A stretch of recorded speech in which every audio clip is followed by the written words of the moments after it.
আমাদের সেই সুদূর ঢাকা থেকে আগত আজকের এই মাহফিলের প্রধান আকর্ষণ, প্রধান বক্তা তাওহীদের মুয়াজ্জিন শাইখুল হাদিস মুফতি জসিমউদ্দিন রহমানী।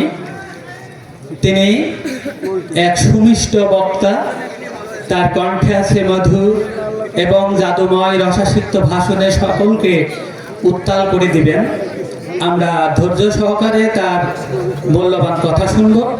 আর আমাদের এই আজকের এই তাফসিরুল কোরআন মাহফিলের যিনি সভাপতির পদ অলঙ্কৃত করেছেন, তার এই সুযোগ্য নেতৃত্বে আমাদের এই খৈরদা দারুল উলুম হাফিজিয়া মাদ্রাসা ও লিল্লাহ বোর্ডিং সুন্দর এবং সুষ্ঠুভাবে পরিচালিত হচ্ছে। আমরা তার জন্য দোয়া কামনা করব। আর এই মুহূর্তে এই মাদ্রাসা থেকে হেফজ খতম করেছে আমাদেরই খয়রুদার কৃতি সন্তান সেনেরুদা খাতরা মাদ্রাসার সহকারী মাওলাবী, যিনি বাদ মাগরিব মূল্যবান কথা রেখেছিলেন, বক্তব্য দিয়েছিলেন। তারই ছেলে মোহাম্মদ আদন হোসেন হেফজ কমপ্লিট করেছে, তাকে পাগড়ি প্রদান করা হবে। এরপরে আমরা সেই প্রধান বক্তার, যার প্রতীক্ষায় প্রহর গুনছি, তার কাছ থেকে মূল্যবান কথা শুনব। আসসালামু আলাইকুম। মোহাম্মদ আদন হোসেন তাকে পাগড়ি প্রদান করছেন। আজকের এই তাফসিরুল কোরআন মাহফিলের প্রধান বক্তা, দ্বিতীয় বক্তা সহ উপবিষ্ট অন্যান্য আলেম কেরাম এবং সভাপতি মহোদয় সহ তাকে পাগড়ি প্রদান করছেন।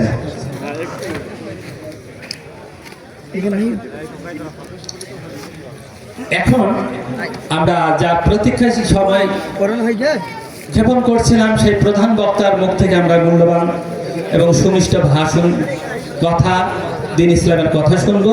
আপনারা ধৈর্য ধরে বসে যান।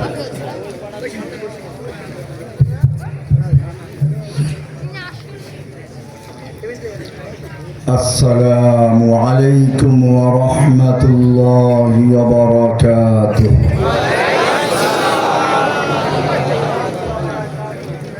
আলহামদুলিল্লাহ আলহামদুলিল্লাহি ওয়া কাফা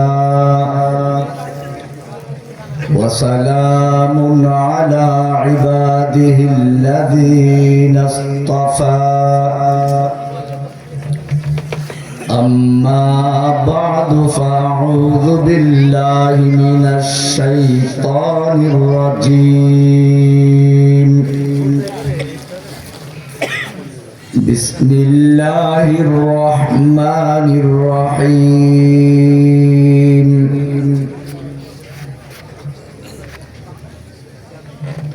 بل هو قرآن مجيد في لوح محفوظ.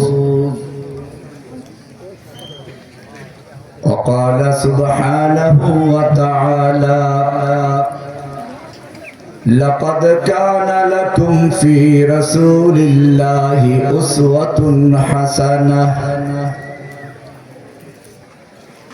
صدق الله تعالى وصدق رسوله النبي الأمي الكريم، ونحن على ذلك لمن الشاهدين والشاكرين، والحمد لله رب العالمين. शब गुरीज़ां होगी आखिर जलवाए खुर्शीद से, ये चमन मामूर होगा नगमाए तौहीद से। অদ্য 8 জানুয়ারি 2026 রাত প্রায় 11:15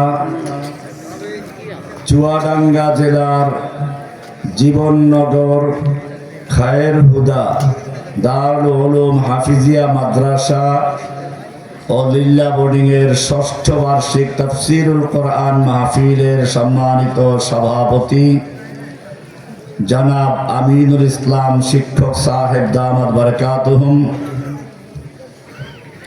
হযরত উলামায়ে কেরাম, অত্র এলাকার সর্বস্তরের তাওহীদি জনতা, পর্দার আড়ালে অবস্থানরত আমার মা ও বোনেরা, আল্লাহ সুবহানাহু ওয়া তাআলার মহান দরবারে লাখ শুকরিয়া জ্ঞাপন করছি, যিনি আমাদেরকে অত্যন্ত ভালোবেসে অত্যন্ত মেহেরবানি করে আজকের এই মাহফিলে আসার এবং বসার তৌফিক এনায়েত করেছেন। এজন্য সকলে জোরে সোরে বলি আলহামদুলিল্লাহ। বর্তমান বিশ্বের যেদিকে আমরা তাকাই, ফিলিস্তিন থেকে কাশ্মীর, কাশ্মীর থেকে উইঘুর, উইঘুর থেকে আরাকান, সব জায়গায় একই চিত্র, মুসলিম নির্যাতিত, নিপীড়িত। মুসলিমদের বাড়িঘরগুলো ধ্বংস করা হচ্ছে, নারী শিশু নির্বিচারে হত্যা করা হচ্ছে। মনে হচ্ছে যেন মুসলিমদের জীবনের কোনো মূল্য নেই। একটা পাখির মূল্য আছে, কুকুরের মূল্য আছে, একটা মুসলিমের জীবনের কোনো মূল্য নেই। বাংলাদেশেও সাধারণ কোনো মানুষ যদি বড় অন্যায় করে, কিংবা বামপন্থী রামপন্থী যদি কোনো বড় ধরনের কোনো অন্যায় করে, আর তাদের পক্ষে সামান্য আন্দোলন হয়, তাদেরকে জেল থেকে ছেড়ে দেওয়া হয়। আলেম ওলামাদেরকে জেলে ঢুকালে বিনা কারণে ঢুকানো যায়, কোনো কারণ দর্শানোর প্রয়োজন নাই। কেন? এই কারণটা কি? আজকে আমরা সেই কারণটাই তালাশ করব। মুসলিমদের ইতিহাস তো এটা ছিল না। আপনারা জানেন, সেই আমিরে মুআবিয়া রাদিয়াল্লাহু তাআলা আনহুর যুগে তৎকালীন সুপার পাওয়ার রোম সম্রাটের দরবারে একজন মুসলমানের গালে একটা কাফের থাপ্পড় মেরে আনন্দ করছিল, মজা করছিল। সেই মুসলমান ব্যক্তি সেখানে চিৎকার মেরে বলেছিল, মুসলমানদের খলিফা, তুমি আরামে বসে আছো আর রোমের দরবারে বসে আমার গালে থাপ্পড় মেরে কাফেররা উল্লাস করছে। মুসলমানদের গোয়েন্দা ছিল সেখানে। মুসলমানদের খলিফার কাছে খবর পৌঁছে গেল, খলিফার ঘুম হারাম হয়ে গেল, খাওয়া বন্ধ হয়ে গেল। গোয়েন্দাদেরকে ডেকে বলল, যত অর্থের প্রয়োজন, অস্ত্রের প্রয়োজন, সব খুলে দেওয়া হলো। যত দ্রুত সময় পারা যায় ওই মুসলিম ভাইকে উদ্ধার করতে হবে, সঙ্গে ওই কাফেরটাকে ধরে আনতে হবে যে তার গালে থাপ্পড় মেরেছিল। ইতিহাস পড়ুন, বেশি দিন যেতে হয়নি, মুসলিম গোয়েন্দারা সেই মুসলিম ভাইকে উদ্ধার করলো, ওই কাফেরটাকেও ধরে নিয়ে আসলো। মুসলিম খলিফা তার দরবারে হাজির করে বলল, ওহে মুসলিম ভাই, রোমের দরবারে বসে যেই লোকটা তোমার গালে থাপ্পড় মেরেছিল সে তোমার সামনে বসা, তুমি থাপ্পড় মেরে প্রতিশোধ নিয়ে নাও। মুসলিম ভাই প্রতিশোধ নিয়ে নিলেন। এবারে খলিফাতুল মুসলিমিন বললেন, ওহে কাফের, আমি তোকে হত্যা করব না, তোকে ছেড়ে দিচ্ছি।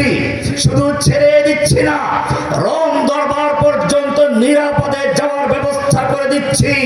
রোমের দরবারে গিয়ে বার্তা পৌঁছে দিবি, রোম সম্রাটকে জানিয়ে দিবে মুসলিমদের গালে থাপ্পড় মেরে কেউ উল্লাস করে, মুসলিমরা তা বরদাস্ত করে না, মুসলিমরা প্রতিশোধ নিয়ে চায়, সেই প্রতিশোধের বার্তা পৌঁছাবার জন্য তোকে পৌঁছাচ্ছি।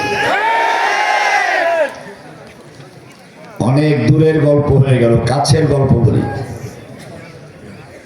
ভারতবর্ষে রাজা দাহিরের কারাগারে দুজন মুসলিম বোনকে বন্দী করে নির্যাতন করা হচ্ছিল।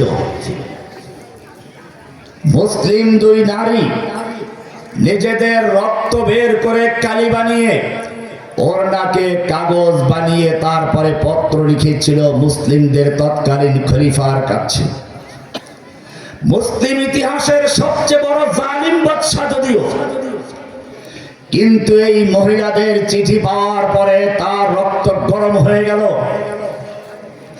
ঈমানী চেতনা বেড়ে গেল।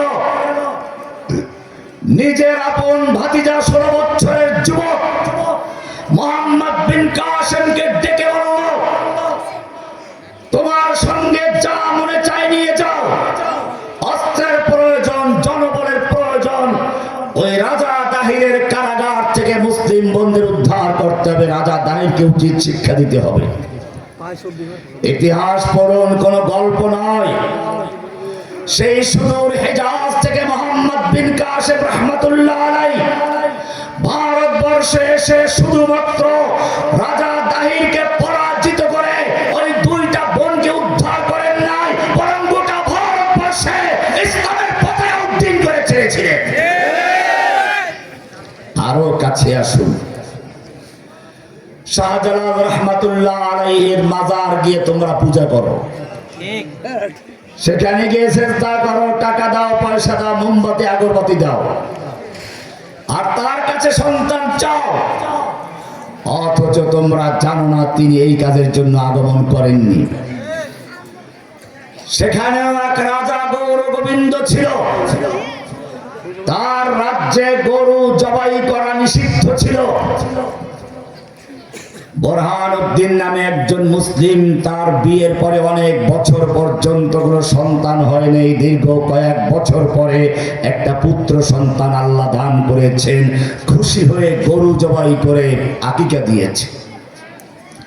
রাজা গৌর গোবিন্দের দরবারে খবর পৌঁছে গেল, গো হামারি মাতা হ্যায় তুম উসকো খাতা হ্যায়। গৌর গোবিন্দের রক্ত চড়া হয়ে গেল, তার মাকে জবাই করেছ। গো হামারি মাতা হ্যায় তুম উসকো খাতা হ্যায়, তুমকো চাহিয়ে কবরস্তান ইয়া ভেজেंगे পাকিস্তান। সেই মুসলিম ভাইকে ধরে আনা হলো। যেই হাত দিয়ে গরু জবাই করেছে হাতটা কেটে দিয়েছে। যেই বাচ্চার জন্য, যেই নবজাতকের জন্য খুশি হয়ে আকিকা দিয়েছিল, সেই বাচ্চাটাকে তলোয়ার দিয়ে কেটে দুখণ্ডিত করে ফেলেছে। এই মুসলিম বোরহানউদ্দিন তৎকালীন দিল্লির শাসকদের কাছে গিয়ে নালিশ করল।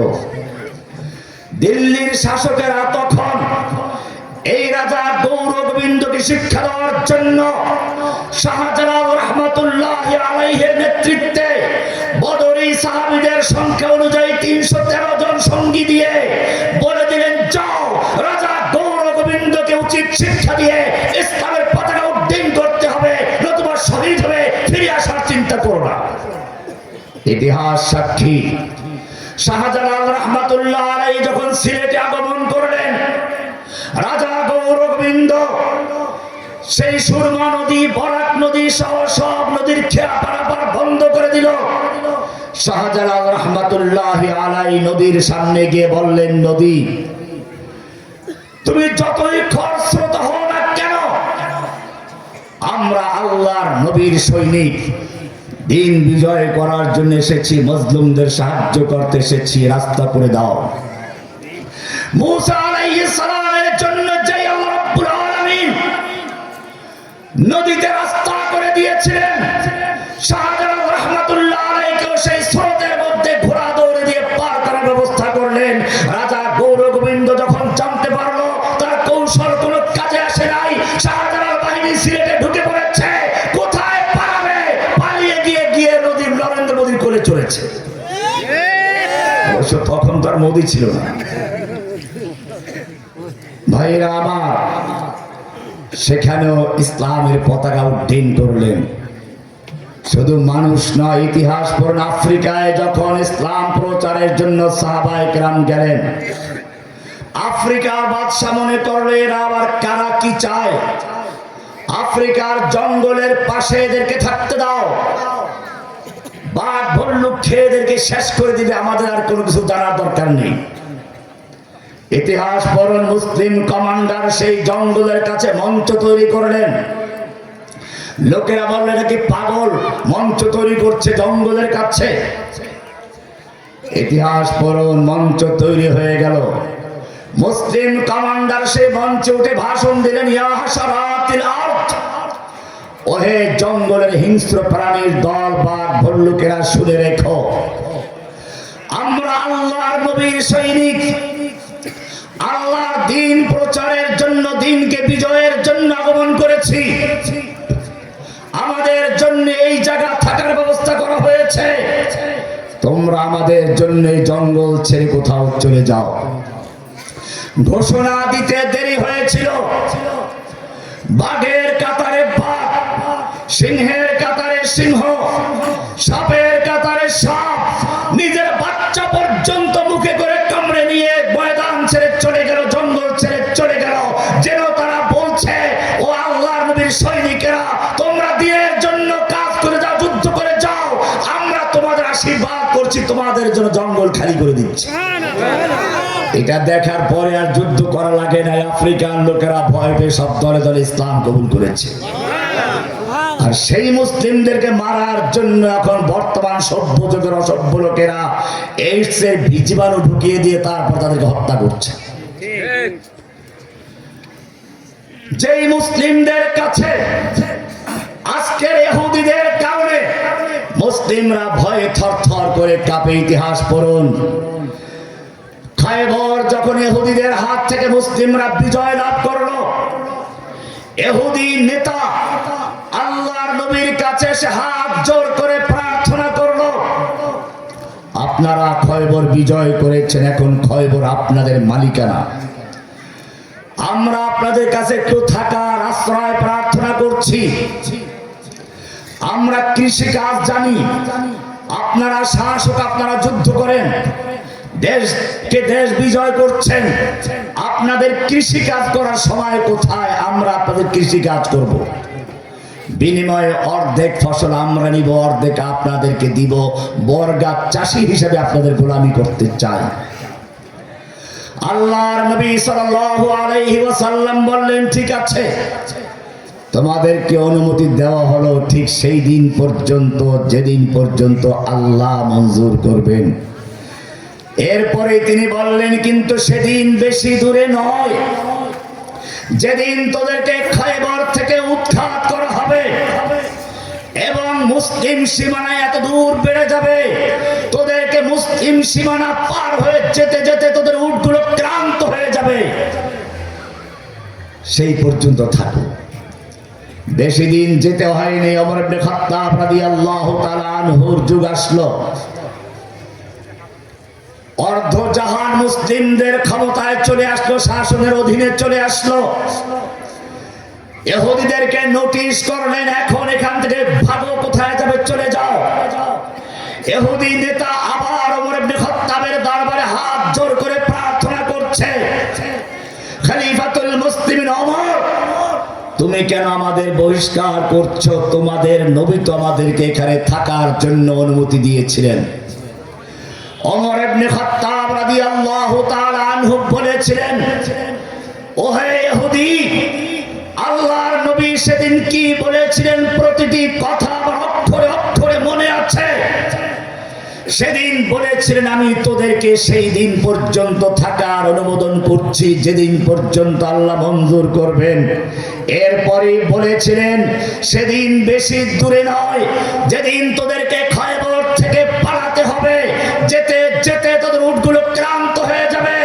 আল্লাহ নবী যে ভবিষ্যৎবাণী করেছিলেন, আজকে সেই দিন এসে গেছে। কোথায় পালাবি পালা, আর মুসলিম ভূখণ্ডে তোদের থাকার কোনো জায়গা নেই।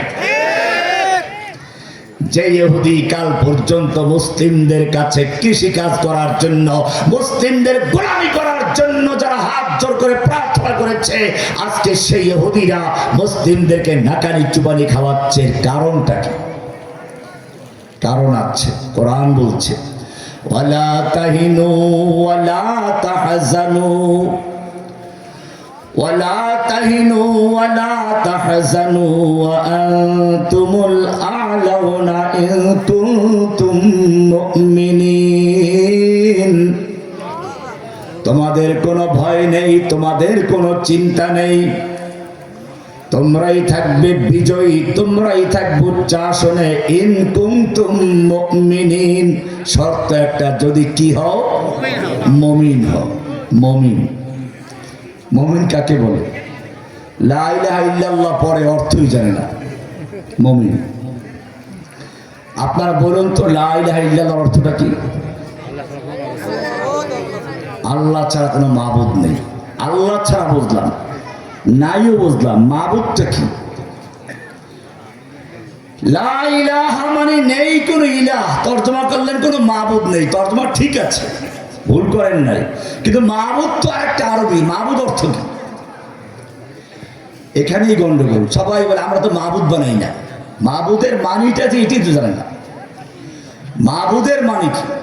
আব্দুন থেকে। মাবুদ কিসের থেকে? মাবুদ মূল শব্দ কি? আব্দুন। আব্দুন হচ্ছে গোলাম, দাস। মানুষের যত মর্যাদা আছে, সব মর্যাদার চেয়ে বড় মর্যাদা হচ্ছে, বড় পরিচয় হচ্ছে, সবাই আমরা আল্লাহর গোলাম। কার গোলাম? আমরা কালেমায়ে শাহাদাতে বলি আশহাদু আন্না মুহাম্মাদান আবদুহু। আগে আব্দুল মালিক গোলাম, আমি সাক্ষ্য দিচ্ছি আন্না মুহাম্মাদান আবদুহু ওয়া রাসূলুহু, মুহাম্মদ সাল্লাল্লাহু আলাইহি ওয়াসাল্লাম আল্লাহর আব্দ, আল্লাহর গোলাম, আল্লাহর দাস। ওয়া রাসূলুহু, তারপর রাসূল। এই মেরাজের মাস, আগামী জুমায় দেখবেন যে খতিব সাহেবরা সবাই মেরাজের আলোচনা করবে ইনশাআল্লাহ। কোরআনের আয়াত পড়বে, 15 পারার প্রথম আয়াত, সুবহানাল্লাযী আসরা বিআবদিহি লাইলাম মিনাল মাসজিদিল হারাম ইলাল মাসজিদিল আকসা। মেরাজের আলোচনা শুরু হবে এটা দিয়ে। আল্লাহর নবী এমন এক সফর, যেই সফর কোন নবীকে দেওয়া হয়নি, কোন রসুলকে দেওয়া হয়নি। আল্লাহর নবীর যখন চাচা আবু তালেব মারা গেলেন, খাদিজাও একই বছর মারা গেলেন, নবী কষ্ট পেলেন, দুঃখ পেলেন, মনের কথা বলার মতো কোনো লোক নেই, একটু পরামর্শ করার লোক নেই। আল্লাহ রাব্বুল আলামিন জিবরাইলকে বলেন, যাও জিবরাইল, আমার নবীকে আমার কাছে ডেকে নিয়ে আসো, আমি আল্লাহ তার সঙ্গে কথা বলবো, আমার সঙ্গে আলোচনা করবে, তার মন শান্তি পাবে, ডেকে নিয়ে আসো। এইখানে আল্লাহ বলেছেন সুবহানাল্লাযী আসরা বিআবদিহি, আল্লাহ তার আব্দকে, তার গোলামকে ডেকেছেন। তাহলে আব্দুল মানে কি? গোলাম। আব্দুল মানে দাস। দাস কাকে বলে? যে মালিকের হুকুম মানে, যে কি করে? মালিকের হুকুম মানে, যার হুকুম মানে সে হলো মাবুদ, আর যে হুকুম মানে সে হলো আব্দ। সে কি? নামাজে দাঁড়িয়ে আমরা বলি ইয়াকা না'বুদু, সূরা ফাতিহা, ইয়াকা না'বুদু। বান্দা নামাজে দাঁড়ায়, নামাজে দাঁড়িয়ে বলে আলহামদুলিল্লাহি রাব্বিল আলামিন। একটু মাঝখানে অন্য বিষয়টা বলি, সূরা ফাতিহা নিয়ে। সূরা ফাতিহায় 7টা আয়াত। কয়টা আয়াত? 3 আয়াত আল্লাহর প্রশংসা, 3 আয়াত দাবি দেওয়া, মাঝখানে একটা আয়াত হচ্ছে পরিচয় সম্পর্ক। এটা এরকম, আজকে যদি এখানে একজন মন্ত্রী আসতেন, এমপি আসতেন, আপনারা তাকে গ্লাসে বাধাই করে একটা মানপত্র দিতেন। মানপত্রের 3টা অংশ থাকে। একটা অংশে তার প্রশংসা, যাকে দেওয়া হচ্ছে, আপনি সদরঘাটের কামান, মাস্তানে জামান, এই এলাকার সন্তান, আপনার চরিত্র ফুলের মতো পবিত্র, নামাজ পড়েন, নেপথ্য, অনেক প্রশংসা। মন্ত্রী মনে মনে চিন্তা করে অনেক প্রশংসাই করেছ, ভোট দাও কাকে সেইটা জানা দরকার। কোন দল করো? যতই আপনি প্রশংসা করেন, ভোট না দিলে খুশি হবে? এবারে দ্বিতীয় প্রায় চলে আসছে। এই এলাকার মাটি আপনার ঘাটি, আপনাকে বিপুল ভোটে বিজয় দিয়ে আমরা আপনাকে সংসদে পাঠিয়েছি। মন্ত্রী এবার আচ্ছা ঠিক আছে, পরিচয় বুঝতে হবে, আমার লোক, আমার লোক। এবারে বলো তোমার কি দাবি দেওয়া? এখন রাস্তা লাগবে, স্কুল লাগবে, কলেজ লাগবে, দাবি দেওয়া চলছে। এবারে সূরা ফাতিহা সারা জীবন তো পড়েন, ভালো করে খেয়াল করেন। প্রথম 3 আয়াত আলহামদুলিল্লাহি রাব্বিল আলামিন আর রহমানির রহিম মালিকি ইয়াউমিদ্দিন। তিনটা আয়াত সব আল্লাহর প্রশংসা। আল্লাহ রাব্বুল আলামিনও এখন তোমার কাছে জানতে চান, তুমি তো আমার এত প্রশংসা করেছো, এত কথা বলেছো, তোমার পরিচয় কি, তোমার সঙ্গে আমার সম্পর্কটা কি, তুমি কার গোলামি করো? খাজা বাবার গোলাম না গাজা বাবার গোলাম না লেংটা বাবার গোলাম না দরগাওয়ালার গোলাম না দুর্গাওয়ালার গোলাম না গেসু দরাজ জুলফে দরাজ আতা বক্স গঞ্জে বক্স গাউসুল আজম, কত কাহিনী তৈরি করেছে। কার গোলাম? পরিচয় দাও, তোমার সঙ্গে আমার সম্পর্কটা কি? এবারে বান্দা পরিচয় দিচ্ছে, আল্লাহু আকবার, ইয়াকা নাবুদু ও রাব্বুল আলামিন, আমি খাজা বাবার গোলামও না, গাজা বাবার গোলামও না, ল্যাংটা বাবার গোলামও না, কোন নেতারেত্রীর গোলামও না। আমার পরিচয় হচ্ছে ইয়াকা নাবুদু, আমি কেবলমাত্র তোমারই গোলামি করি। তুমি আমার মাবুদ, তুমি আমার রব। রব লেখতো 3 অক্ষর, রব বা রব্বুল, আর আব্দুল লেখতো 3 অক্ষর, কি আইন বা দাল আব্দ, এর মধ্যে সম্পর্ক। আমি তোমার আব্দুন, তোমার গোলাম, তুমি আমার রব। তোমার সঙ্গে আমার সম্পর্ক হচ্ছে মালিক আর গোলামের সম্পর্ক। ইয়াকা নাবুদু, আমি কেবলমাত্র তোমারই গোলামি করি, করতে থাকবো। আমরা কার গোলাম?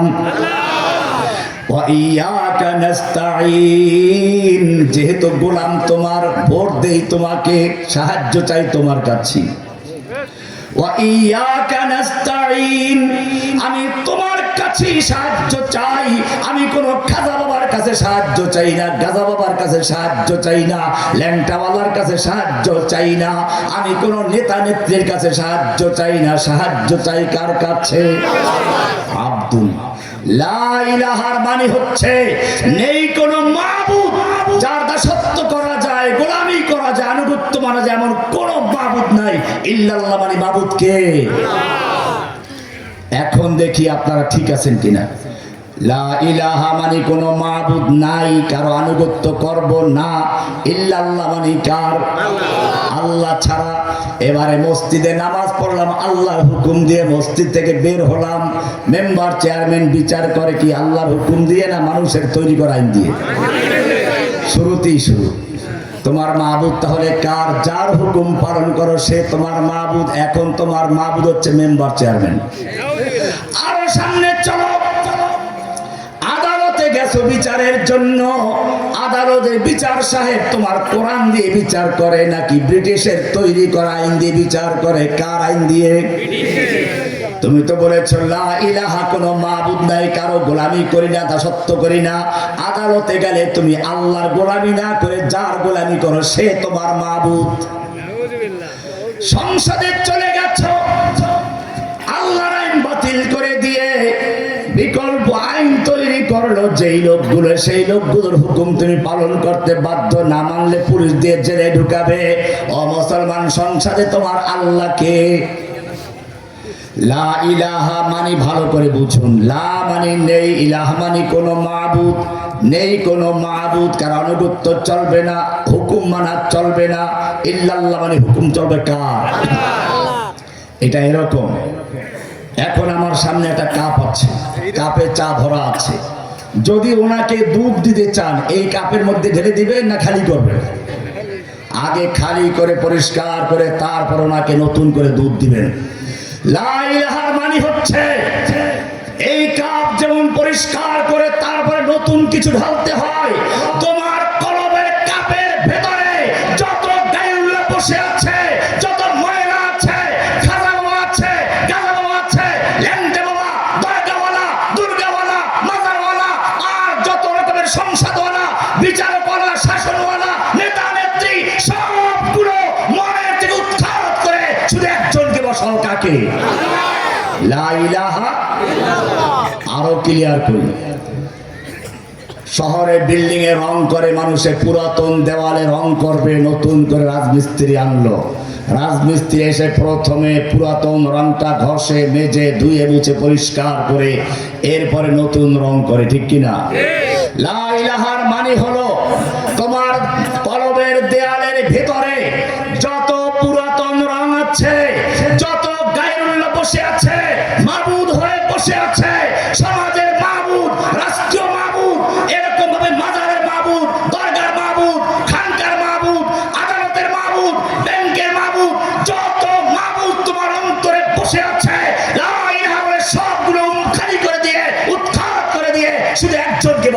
কাকে?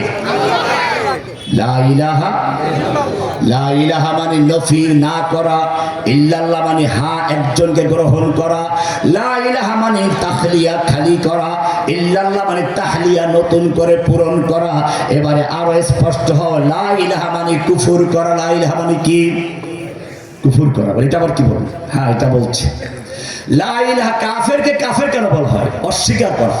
ওরা আল্লাহকে অস্বীকার করে, তাই কাফের। একজন মুমিন মুমিন হতে পারে না যতক্ষণ পর্যন্ত আল্লাহর পরিবর্তে যারা মাবুদ হয়ে বসে আছে এদেরকে কোরআনের পরিভাষায় বলে তাগুত। কি বলে? সমাজের তাগুত, রাষ্ট্রের তাগুত, আলাদার তাগুত, ব্যাংকের তাগুত, মাজারের তাগুত। আল্লাহর পরিবর্তে যার কাছে মাথা নত করা হয়, যার হুকুম পালন করা হয়, যাকে সেজদা করা হয়, যার কাছে প্রার্থনা করা হয়, যার কাছে মান্নত করা হয়, যার কাছে সন্তান চাওয়া হয়, সবগুলো হচ্ছে তাগুত। কি বলে?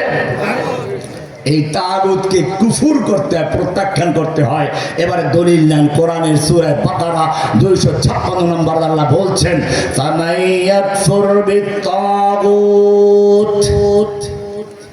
ফামাইয়াকফুর বিত্তাগুত, যেই ব্যক্তি লা ইলাহা বলে সমস্ত তাগুতকে বর্জন করলো, উৎখাত করলো, খালি করলো।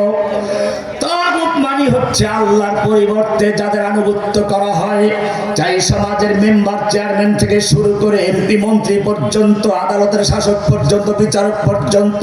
তাগুত মানে হচ্ছে যারা আল্লাহর শরিয়তকে পরিবর্তন করে দিয়ে নিজেরা শরিয়ত তৈরি করছে, খানকা দিয়ে বসে আছে, ভণ্ড পীর সেজে বসে আছে, মাজার তৈরি করে বসে আছে। আল্লাহ রাব্বুল আলামিন বলছেন ফামাইয়াকফুর বিত্তাগুত, যেই ব্যক্তি লা ইলাহা বলে সমস্ত তাগুতকে উৎখাত করলো, বর্জন করলো, কুফর করলো, কুফর করলো। ওয়া ইউমিন বিল্লাহি, এরপরে ইল্লাল্লাহ বলে আল্লাহর উপরে ঈমান আনলো। দুইটা কাজ। কয়টা কাজ? কয়টা কাজ? একটা কুফর বিত্তাগুত, একটা কি? কুফর বিত্তাগুত, আর একটা কি? ঈমান বিল্লাহ। এই যে আমার হাতে দুইটা বই আছে, একটা নাম কুফর বিত্তাগুত, একটা ঈমান বিল্লাহ। দুইটা হাত। কয়টা হাত? আল্লাহ এবারে বলছেন যেই ব্যক্তি লা ইলাহা বলে সমস্ত তাগুতকে কুফর করলো, প্রত্যাখ্যান করলো, ইল্লাল্লাহ বলে শুধু আল্লাহকে গ্রহণ করলো, আল্লাহ বলছেন ফাকাদ ইসতামসাকা। এই ইসতামসাকা মানে হচ্ছে শক্তভাবে ধরা। মাসাকা বলেন নাই, ইসতামসাকা। তুমি যদি একটা ডাল ধরে ঝুলতে চাও, একটা রশি ধরে ঝুলতে চাও, এক হাতে ধরে চলবে না, তোমাকে দুই হাতে ধরতে হবে। আল্লাহ বলছেন ফাকাদ ইসতামসাকা। লা ইলাহা বলে কুফর বিত্তাগুতের এক হাত, ইল্লাল্লাহ বলে শুধু ঈমান বিল্লাহর এক হাত। দুই হাতে ফাকাদ ইসতামসাকা, দুই হাতে ধরেছে, শক্তভাবে ধরেছে। কি ধরেছে? বিল উরওয়াতিল উসকা, মজবুত হাতল ধরেছে, শক্ত রজ্জু ধরেছে, আল্লাহর রজ্জু ধরেছে। লান ফিসামা লাহা, দুনিয়ার কোনো শক্তি নেই। নরেন্দ্র মোদীর পারমাণবিক বোমা, ক্ষেপণাস্ত্রের বহর, ট্যাঙ্কের বহর, বিমান বাহিনীর বহর, আর সেই সাবমেরিনের বহর। আল্লাহ বলছেন লান ফিসামা লাহা, দুনিয়ার কোনো শক্তি নেই তাকে বিচ্ছিন্ন করতে পারে, দুনিয়ার কোনো শক্তি নেই তাকে পরাজিত করতে পারে, দুনিয়ার কোনো শক্তি নেই তাকে ধ্বংস করতে পারে। তার সাহায্যকারী কে? এটাই বোঝা গেল শক্তির উৎস লা ইলাহা। এটা বুঝে শুনে সাক্ষী দিতে হয়। আপনি আমি আদালতে গেলাম, জজ সাহেব জিজ্ঞেস করলো আপনি কে? আপনি বলেন আমি খুনের মামলার সাক্ষী। আচ্ছা বলুন কে খুন করেছে? জানি না। কাকে খুন করেছে? তাও তো জানি না। কি দিয়ে খুন করলো, কখন করলো, কিচ্ছু জানি না। আদালত বলে ফাজলামি করার জায়গা পাও নাই, সাক্ষী দেওয়ার জন্য আসছে, কিছুই জানো না। এই মুসলমান,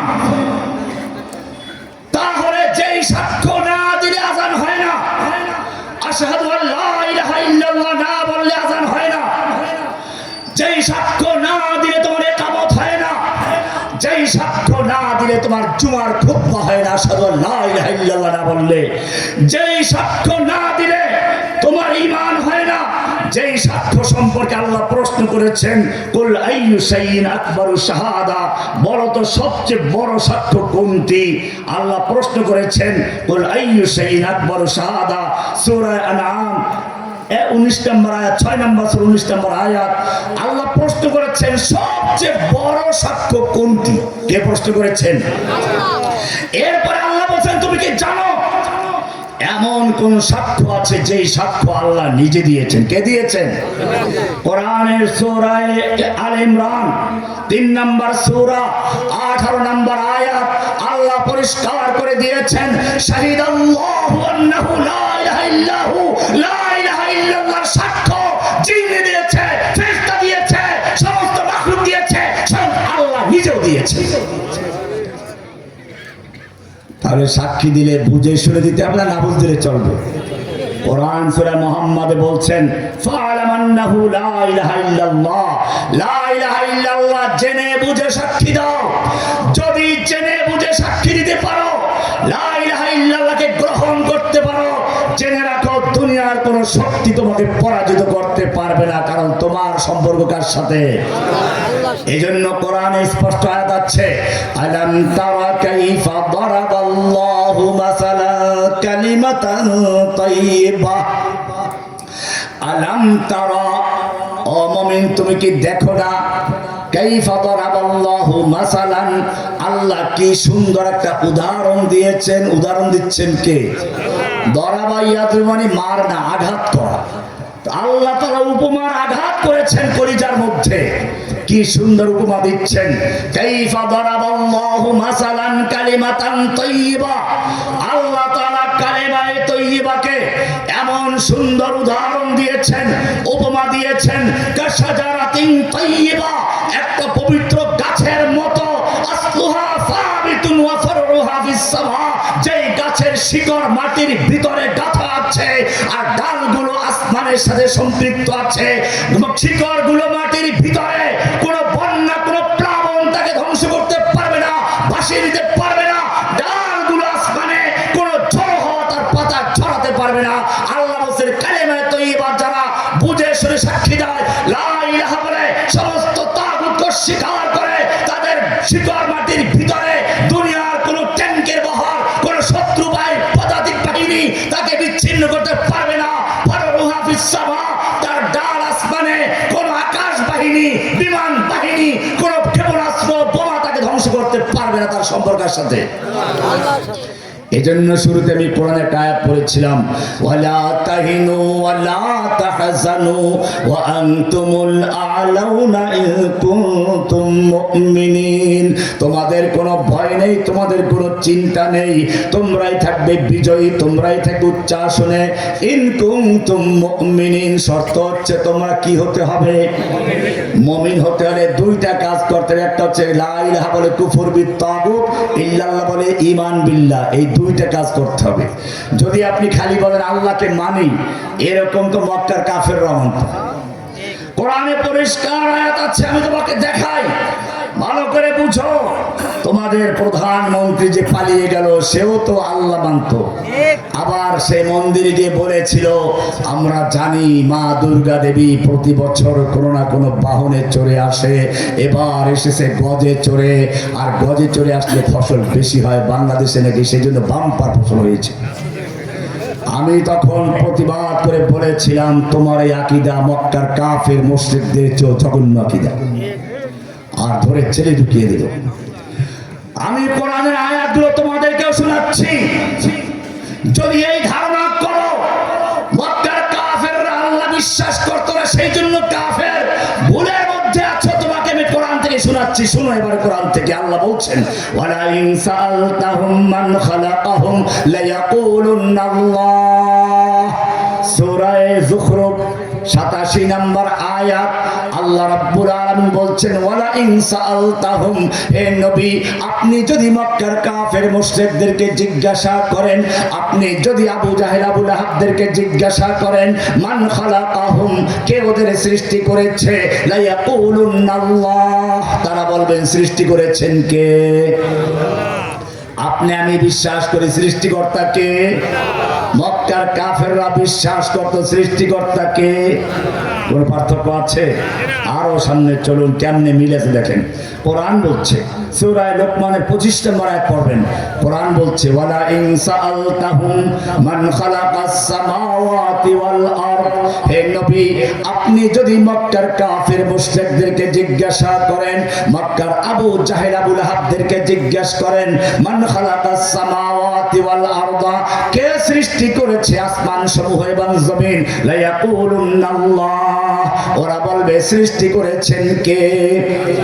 আরো সামনে চলো, সূরা আনকাবুত 61 নম্বর আয়াতে আল্লাহ বলছেন, ওয়ালা ইন সাআলতাহুম মান খালাকাস সামাওয়াতি ওয়াল আরদা ওয়া সাখখারাস শামসা ওয়াল কামার। হে নবী, আপনি যদি মক্কার কাফের মুশরিকদেরকে, মক্কার আবু জাহেল আবু লাহাবদেরকে জিজ্ঞাসা করেন, মান খালাকাস সামাওয়াতি ওয়াল আরদা, কে সৃষ্টি করেছে আসমান সমূহ এবং জমিন, ওয়া সাখখারাস শামসা ওয়াল কামার, কে চন্দ্র সূর্য তোমাদের অধীনস্থ করে দিয়েছেন, লা ইয়াকুলুনাল্লাহ, তারা বলবে সব করেন কে? এইবারে আরো সামনে আসো, আসল জায়গায় আসো। রিজিক দেয় কি? মা দুর্গা দেবী না অন্য কেউ? মক্কার কাফেরদেরকে জিজ্ঞেস করো, তারাও বলবে।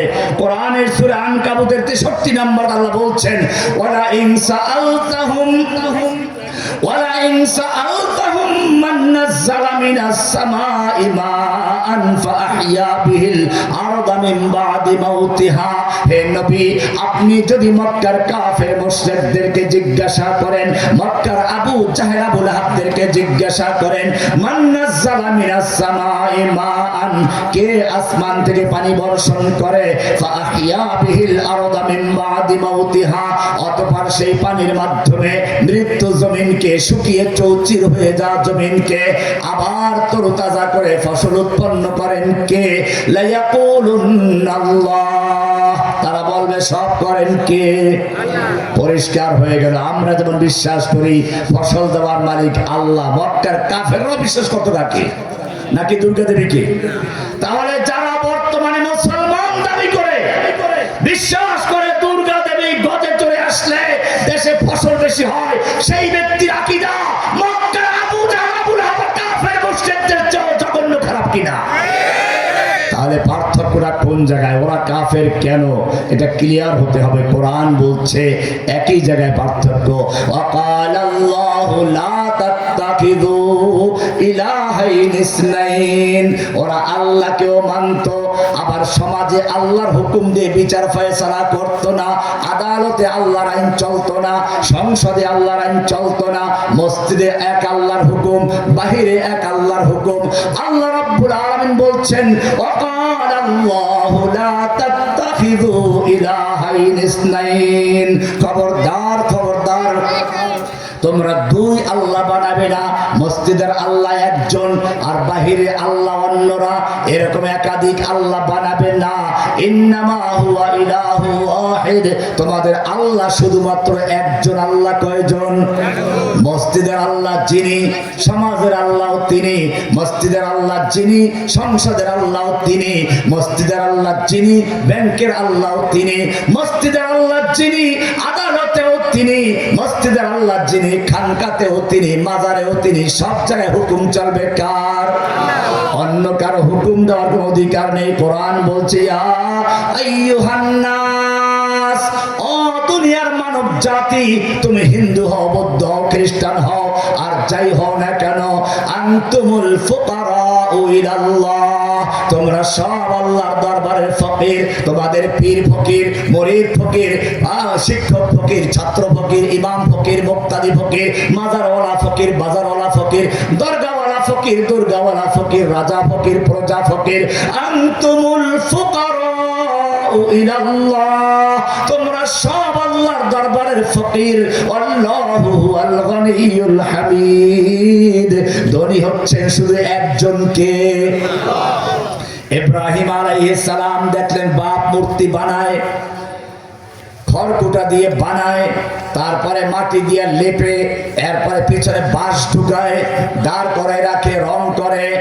ও মুসলমান, তুমি যেমন মূর্তি পূজা করো, হিন্দুরাও মূর্তি পূজা করে। হিন্দুরা মূর্তি পূজা করে, ওরা কারা? ওরা ওদের ধর্মের আল্লাহর ওলি। অলি বুজুর্গ, তুমি যেমন তোমার ধর্মের অলি বুজুর্গ মারা গেলে মাটির নিচে রেখে মাজার বানাইয়া পূজা করো, চাদর দাও, টাকা দাও, পয়সা দাও, মান্যত করো, পশু জবাই করো, ওরাও তো ওটাই করে।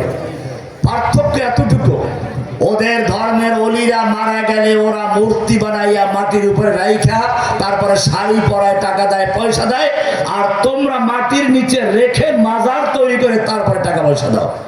এ কারণে কোরআনে আল্লাহ রাব্বুল আলামিন একটা মজার আয়াত বলেছেন, ইয়া আইয়ুহান নাস, ও মানব জাতি, তুমি হিন্দু হও, বৌদ্ধ হও, মুসলমান হও, তুমি যাই দাবি করো না কেন, দরিবা মাসালুন ফাসতামিউ লাহ, তোমাদের বোঝানোর জন্য একটা উপমা দেওয়া হচ্ছে, উদাহরণ দেওয়া হচ্ছে, মনোযোগ দিয়ে শোনো। কে বলছেন? আল্লাহ রাব্বুল আলামিন নিজে একটা উদাহরণ দিচ্ছেন, উপমা দিচ্ছেন, মাসালুন ফাসতামিউ লাহ। এরপরে বলছেন, ইন্নাল্লাযীনা তাদউনা মিন দুনিল্লাহ, তোমরা আল্লাহর পরিবর্তে যাদেরকে ডাকো, তুমি হিন্দু হলে তোমাদের অলি বুজুর্গ মারা গেলে তাদের মূর্তি বানাইয়া মাটির উপরে রাইখা তারপরে ডাকো, আর মুসলমান হলে মাটির নিচে মাজার তৈরি করে তারপরে ডাকো। ইন্নাল্লাযীনা তাদউনা মিন দুনিল্লাহ, তোমরা আল্লাহর পরিবর্তে যাদেরকে ডাকো, লা ইয়াখলুকু যুবাবান ওয়ালা বিজতামাউ লাহ, ওই সব দেবদেবী মূর্তি আর সব মাজারওয়ালা যদি একাত্র হয়, লা ইয়াখলুকু যুবাবান ওয়ালা বিজতামাউ লাহ, ওরা সব মিলে একটা মাছিও তৈরি করতে পারবে না। কি তৈরি করতে পারবে না? রাব্বুল আলামিন মাছির কথা তুমি কেন বললা? তুমি তো হাতির কথা বলবা, জলহস্তির কথা বলবা, বড় বড় নীল তিমির কথা বলবা, তুমি মাছির কথা কেন বললা? আল্লাহ রাব্বুল আলামিন বলেন, শোনো, ওই মাজারের কাছে অনেক লাঠিয়াল বাহিনী আছে, পূজারি আছে, মূর্তির সামনে একদল লাঠিয়াল আছে, ওদের সামনে দামি দামি খাবার দেওয়া হয়, ওই খাবার তুমি যতই ক্ষুধা লাগুক না কেন নিতে পারবা না। কিন্তু মাছি যদি ওদের সামনে থেকে খাবার ছিনতাই করে নিয়ে যায়, ওই মূর্তি পূজকদেরও ক্ষমতা নাই, ফিরাবার মূর্তিরও ক্ষমতা নাই। সেজন্য আমি মাছির কথা বলেছি। কি সুন্দর করে বলছেন, ওয়া ইয়াসলুবুহুমুয যুবাবু শাইআ, মাছি তৈরি করা তো দূরের কথা, মাছি যদি ওদের সামনে রাখা খাবারের কোন অংশ ছিনতাই করে নিয়ে যায়, ওদের সামনের থেকে নিয়ে যায়, লা ইয়াস্তানকিযুহু শাইআ, মাছির কবল থেকে ফিরাবার কোনো ক্ষমতা নাই। আল্লাহ বলছেন, দাউফাত তালিবু ওয়াল মাতলুব, কি দুর্বল যে পূজারী আর যারা পূজাদের পূজা করা হচ্ছে। এই কারণে মাছি দিয়ে উদাহরণ দিয়েছি। ইব্রাহিম আলাইহিস সালাম ও তার বাপকে সে কথাই বলেছিলেন, ইয়া আবাতি লিমা তা'বুদু মা লা ইয়াসমাউ ওয়া লা ইউবসিরু ওয়া লা ইউগনি আনকা শাইআ, ও আমার আব্বাজান, তুমি কেন ইবাদত করছো, পূজা করছো এমন জিনিসের যেই জিনিস তোমার কোনো উপকার করতে পারে না, দেখেও না, শুনেও না, তুমি কি করছো তা দেখে না, কি বলছো শুনে না, উপকার করতে পারে না, এমন জিনিসের কেন তুমি ইবাদত করছো? বাপ বলল, বের হয়ে যা ঘর থেকে। ঘর থেকে বের হয়ে গেল। এবারে দাওয়াত দিল তার কওমের লোকদেরকে, দাওয়াত দিল নমরুদকে গিয়ে। নমরুদ বলল, আমার তো রবটাকে, রবকে পরিচয় দে। ইব্রাহিম আলাইহিস সালাতু ওয়াস সালাম পরিচয় দিলেন, রব্বিয়াল্লাযী ইউহয়ী ওয়া ইউমীত, আমার রবের পরিচয় হচ্ছে যিনি জীবন দেন, মৃত্যু দেন। নমরুদ বলল, আচ্ছা তাই না, এই যাও জেলখানা থেকে দুজন বন্দী নিয়ে আসো, একটা তলোয়ার নিয়ে আসো। একটাকে কোপ দিয়ে দুই ভাগ করে ফেললো, আর একটাকে ছেড়ে দিল, আর বললো, এই তো আমি একটাকে জীবন দিলাম, একটাকে মরণ দিলাম, জীবন মরণের মালিক আমি রব। ইব্রাহিম আলাইহিস সালাম বললেন, ভালোই করেছো, খালি দাবি করলে তো সমস্যা ছিল, দাবির সঙ্গে সে প্রমাণও দিয়েছে। এবারে সামনে আমি তোমাকে একটা দলিল দিব, প্রমাণ করলে দাও। এবারে আল্লাহর পরিচয় দেন, ফাইন্নাল্লাহা ইয়াতি বিশ-শামসি মিনাল মাশরিক। এই নমরুদ, তাহলে শোনে বা, আমার রবের আরেকটা পরিচয় হচ্ছে, আমার রব পূর্ব দিক থেকে সূর্য উদয় করে পশ্চিম দিকে ডুবায়। তুই যদি পারিস তাহলে পশ্চিম দিকে উঠা, পূর্ব দিকে ডুবা। এখন কি করবে? খালি দাবি করলেই তো চলবে না, সে তো আগে প্রমাণ দিয়েছে, জীবন দিয়েছে, মরণ দিয়েছে।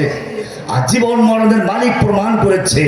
এবারে তো দাবি করলেই চলবে না। আল্লাহ বলছেন ফাবহিতাল্লাযী কাফার, এবারে কাফেরটা হতভম্ব হয়ে গেল, কোনো আর জবাব নেই। এরপরে ঈমান আনলো না। এরপরে ইব্রাহিম আলাইহিস সালাম চিন্তা করে এবারে দেখান দরকার। সব লোক মূর্তিখানার থেকে চলে গেছে, মেলায় চলে গেছে, রাজকীয় মূর্তিখানায় ঢুকলেন। এবারে ঢুকে দেখলেন দামি দামি খাবার আছে। গিয়ে বললেন আলা তাআকুলুন, এই খাও না, খাস না, খা খা, ভালো করে খা। কোরআন বলছে আলা তাআকুলুন, খাবি না, খা। খায় না। পরে রাগ উঠছে, রাগ উঠলে মারলেন এক থাপ্পড়।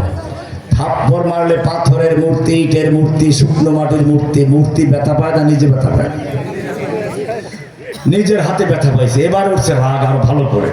এবারে নিল কুড়াল, এক একটাকে ভাঙ্গে আর সব মিসমার করে দিচ্ছেন।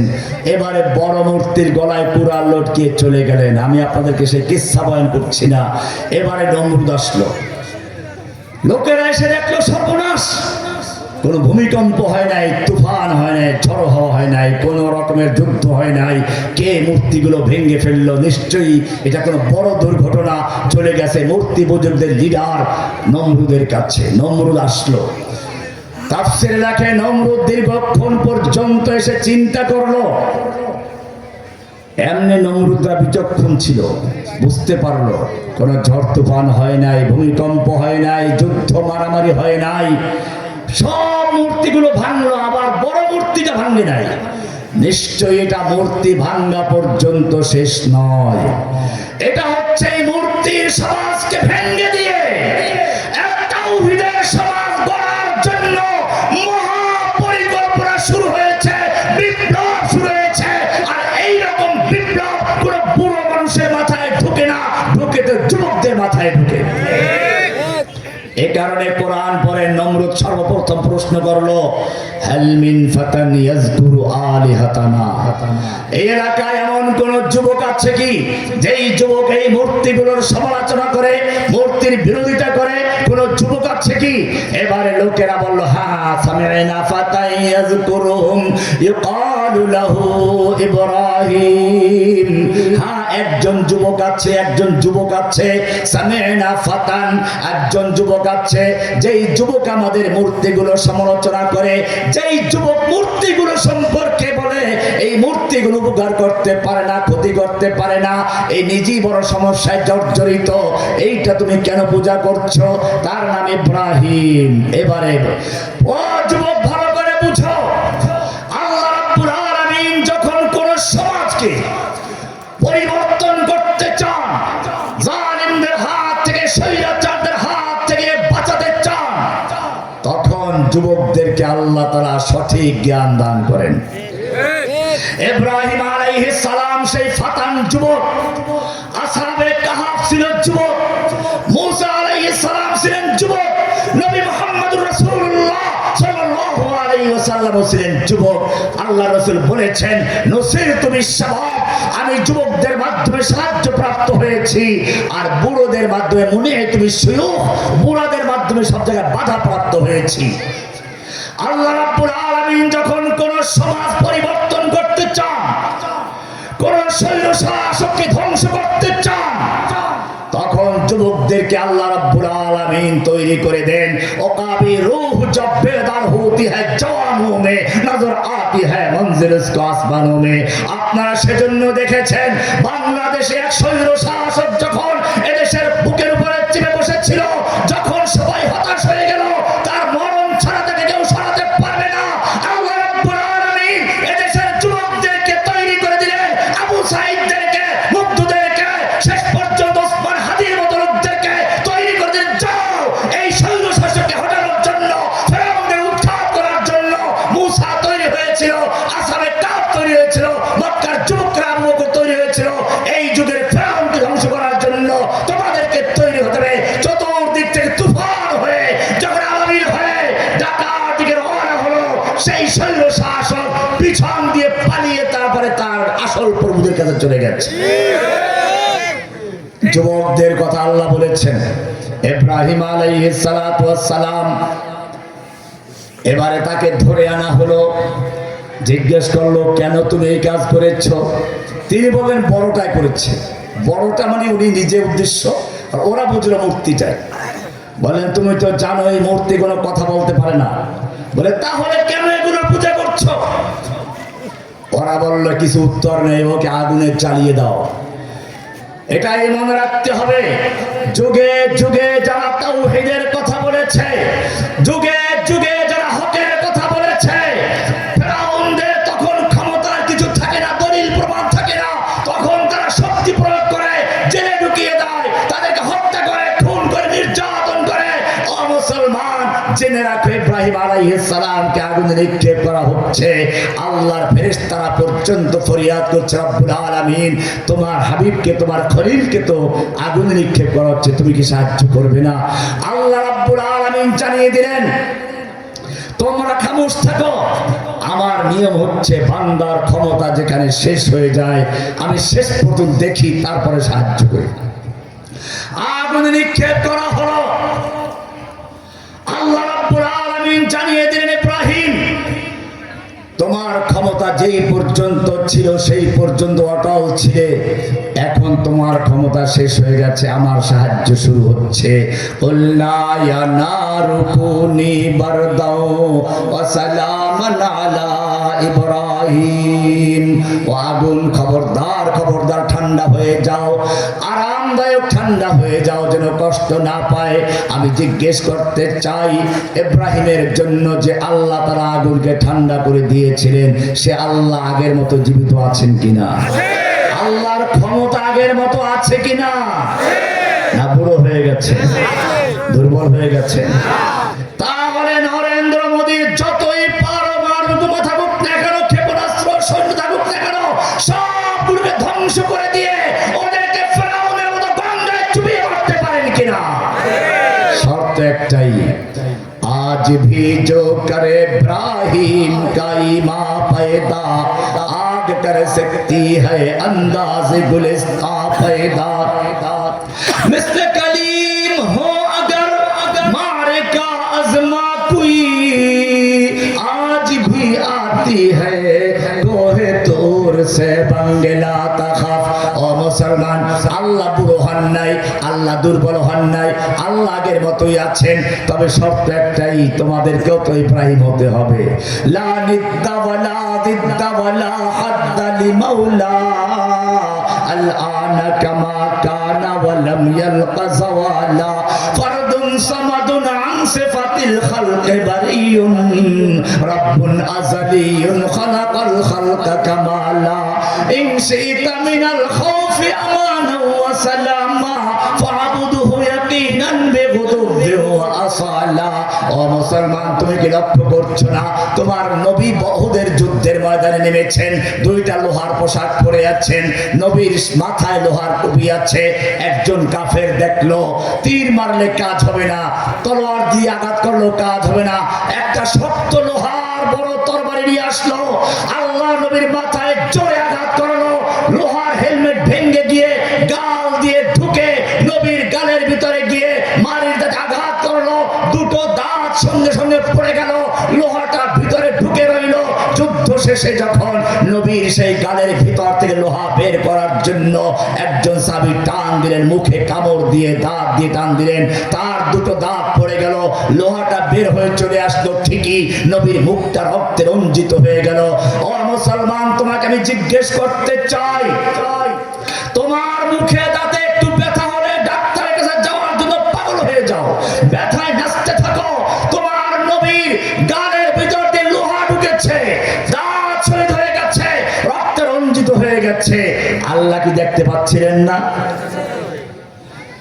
যেই নবীর এত মর্যাদা, আমি একটু তোমাদেরকে অন্য দিকে ঘুরিয়ে নিয়ে আসে, আবার এই জায়গায় আসবো ইনশাআল্লাহ, খেয়াল রাখবে। আল্লাহর নবীর একটু শান শোনা দরকার। আল্লাহর নবী রাস্তা দিয়ে চলতে গেলে মেঘ এসে ছায়া দেয়। আল্লাহর নবী পেশাব করতে গেছেন, খেজুর গাছ দৌড়ে এসে আড়াল করে দিয়েছে, হাদিস খুলে পেয়ে যাবে। আল্লাহর নবী মজলিসে বসে কথা বলছেন, একজন সাহাবীর কথাটা নবীর আওয়াজের চেয়ে বড় হয়ে গেছে। ওমর ইবনে খাত্তাবের কথা বলো, সঙ্গে সঙ্গে আয়াত নাযিল হয়ে গেছে, ইয়া আইয়ুহাল্লাযীনা আইয়ুহাল্লাযীনা আমানু লা তারফাউ আসওয়াতাকুম ফাওকা সাওতিন নবী। হে ঈমানদারগণ, খবরদার খবরদার নবীর আওয়াজের চেয়ে জোরে আওয়াজ করে কথা বলবে না।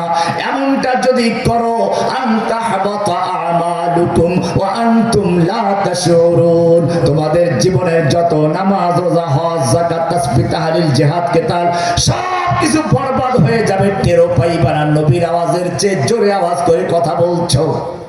কি মায়া, খেয়াল করবেন। আরো সামনে চলো, নবীকে এসে কেউ ডাক দিয়েছে, ইয়া মুহাম্মদ, নাম ধরে ডাক দিয়ে বলছে, ভাই ইয়া নবী, ইয়া রাসূল। এই দেশে মানুষ বলে না ইয়া নবী, ইয়া রাসূল, বাজারের শব্দগুলো ইয়া নবী, এ নবী, এর অর্থ আছে। আল্লাহ রাব্বুল আলামিন আবার ওহী নাযিল করলেন, লা তাজআলু দুআর রাসূল বাইনাকুম কাদুআই বাদিকুম বাদা। হে ঈমানদারগণ, খবরদার, তোমরা যেমন একে অপরকে ডাকো, এরকম আমার নবীকে এরকম বাজারের সস্তা ডাক ডাকবে না। খবরদার, আমি কেমনে ডাকি দেখো, ইয়া আইয়ুহার রাসূল, ইয়া আইয়ুহান নাবিয়্যু, ইয়া আইয়ুহাল মুযাম্মিল, ইয়া আইয়ুহাল মুদ্দাসসির, নাম ধরে নবীকে ডাকা যাবে না।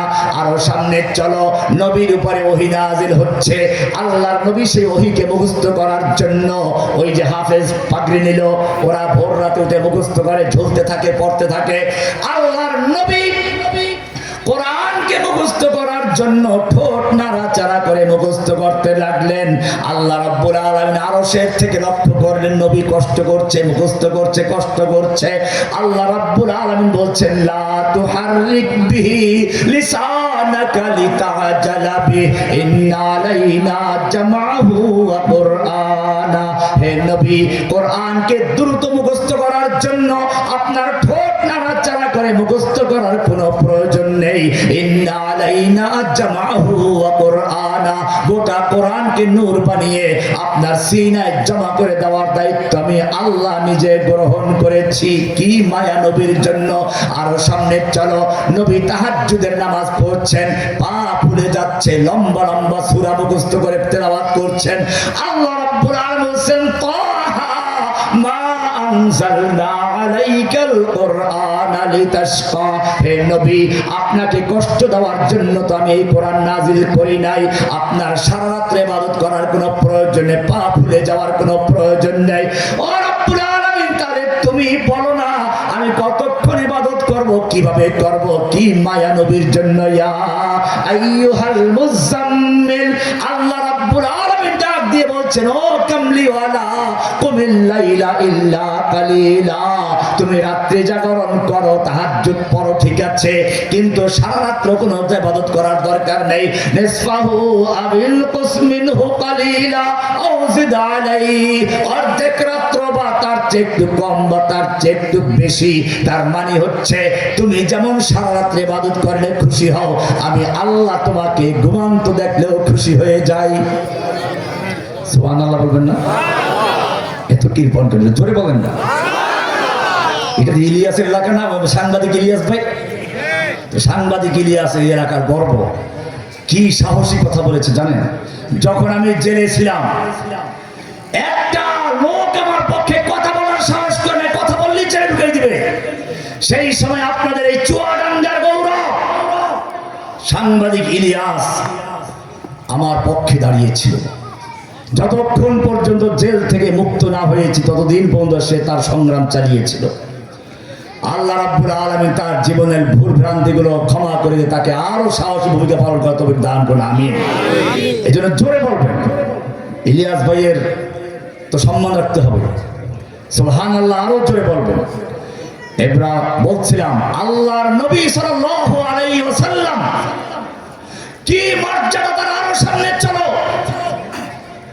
আল্লাহর নবীকে কেউ বলেছে তার পুত্র সন্তান মরে গেছে, পুত্র সন্তান দিয়ে বংশ বিস্তার হয়, বংশের নাম থাকে।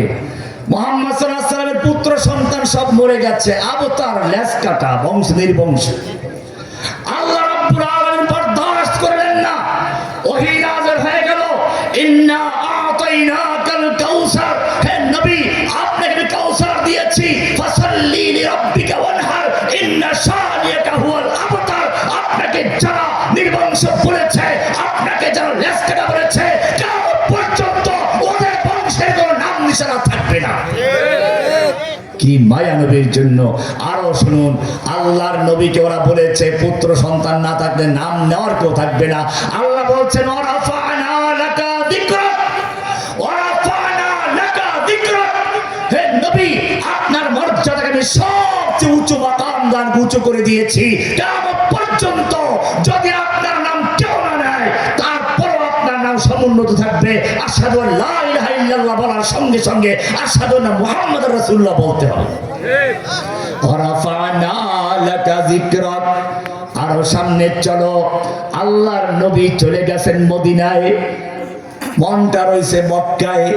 নামাজ পড়ার হুকুম বাইতুল মুকাদ্দাসের দিকে ফিরে। এখন মক্কা থেকে বাইতুল মুকাদ্দাস উত্তর দিকে, মক্কা হচ্ছে দক্ষিণ দিকে। আল্লাহর নবীর ইচ্ছে হলো খানায় কাবার দিকে ফিরে নামাজ পড়বেন। মনটা বারবার চাচ্ছে আকাশের দিকে, বারবার মুখটা তুলে দাঁড় অপেক্ষা করছেন জিব্রাইল ওহী নিয়ে আসে কিনা। আরশের মালিক আরশ থেকে আল্লাহ নবীর সেই চেহারা দেখতে পাচ্ছেন। কোরআন বলছে কদ নারা তাকাল্লুবা ওয়াজহিকা ফিস সামাই ফালানুওয়াল্লিয়ান্নাকা কিবলাতান তারদাহা। হে নবী, আমি লক্ষ্য করছি, কদ নারা, আমি দেখতে পাচ্ছি, তাকাল্লুবা ওয়াজহিকা ফিস সামা, আপনার চেহারা বারবার আসমানের দিকে ওলটপালট খাচ্ছে, বারবার আপনি আকাশের দিকে তাকাচ্ছেন, আমি লক্ষ্য করছি। আপনি চাচ্ছেন কিবলা পরিবর্তন হওয়ার জন্য। ফাওয়াল্লি ওয়াজহাকা শাতরাল মাসজিদিল হারাম, আপনি এই মুহূর্তে মসজিদুল হারাম মক্কার দিকে ফিরে নামাজ আদায় করতে শুরু করুন। নবী ঘুরে গেলেন। কি মায়া নবীর জন্য নবী চাচ্ছেন, আর সঙ্গে সঙ্গে হুকুম নাজির হয়ে যাচ্ছে। নবীকে আবু জাহেল আঘাত করলো, আল্লাহ রাব্বুল আলামিন বলেন হামজাকে দিলাম, সে ইসলাম কবুল করলো। নবী দোয়া করছেন ওমর আর আবু জাহেলের থেকে কোন একজনকে দাও। আল্লাহ বলেন ওমরকে দিয়ে দিলাম, নাও। ওমর আবু জাহেল বলল তোমার হাতের মধ্যে আমার হাতে কি আছে? আল্লাহ বলেন তোর বলা দরকার নাই, আমি পাথরকে দিয়ে বলাচ্ছি। নবী ইশারা করেছেন, চাঁদ দ্বিখণ্ডিত হয়ে গেছে। ও মুসলমান, এত মায়া যেই নবীর জন্য, এই নবীকে যখন তায়েফের ময়দানে পাথর মারা হলো, আল্লাহ তাআলা দেখতে পাচ্ছিলেন কিনা? এই নবীকে যখন উহুদের ময়দানে সে আঘাত করা হয়েছিল, আল্লাহ দেখতে পাচ্ছিলেন কিনা? আল্লাহর ফিরাবার ক্ষমতা ছিল কিনা? ফিরাইছিলেন। আমি আর এই ধরেন মুরব্বী একসাথে যাচ্ছি ওনার এলাকা দিয়া, আমাকে ধরে একজন খুব মারলো, ওনার ফিরাবার ক্ষমতা ছিল, ফিরায় নাই, আর দোস্তি থাকবে? যা, আমি আপনার সাথে সম্পর্কই নেই, আপনি আমাকে এত মারলো, আপনার এলাকায় আপনি ফিরাইলেন না, আপনার ক্ষমতা ছিল। ও মুসলমান, বোঝার বিষয় আছে। যেই নবীর এত মায়া, সেই নবীকে, আল্লাহ নবীকে উহুদের ময়দানে যখন তলোয়ার দিয়ে আঘাত করা হচ্ছিল, আল্লাহ দেখতে পাচ্ছিলেন। আল্লাহর ফিরাবার ক্ষমতাও ছিল, ফিরান নাই কেন? সম্পর্ক কি নষ্ট হয়ে গেছিল? কোরআন বলছে না, তাও হয় নাই। কোরআন বলছে অদ্দুহা ওয়াল লাইলি ইযা সাজা মা ওয়াদ্দাআকা রাব্বুকা ওয়া মা ক্বালা।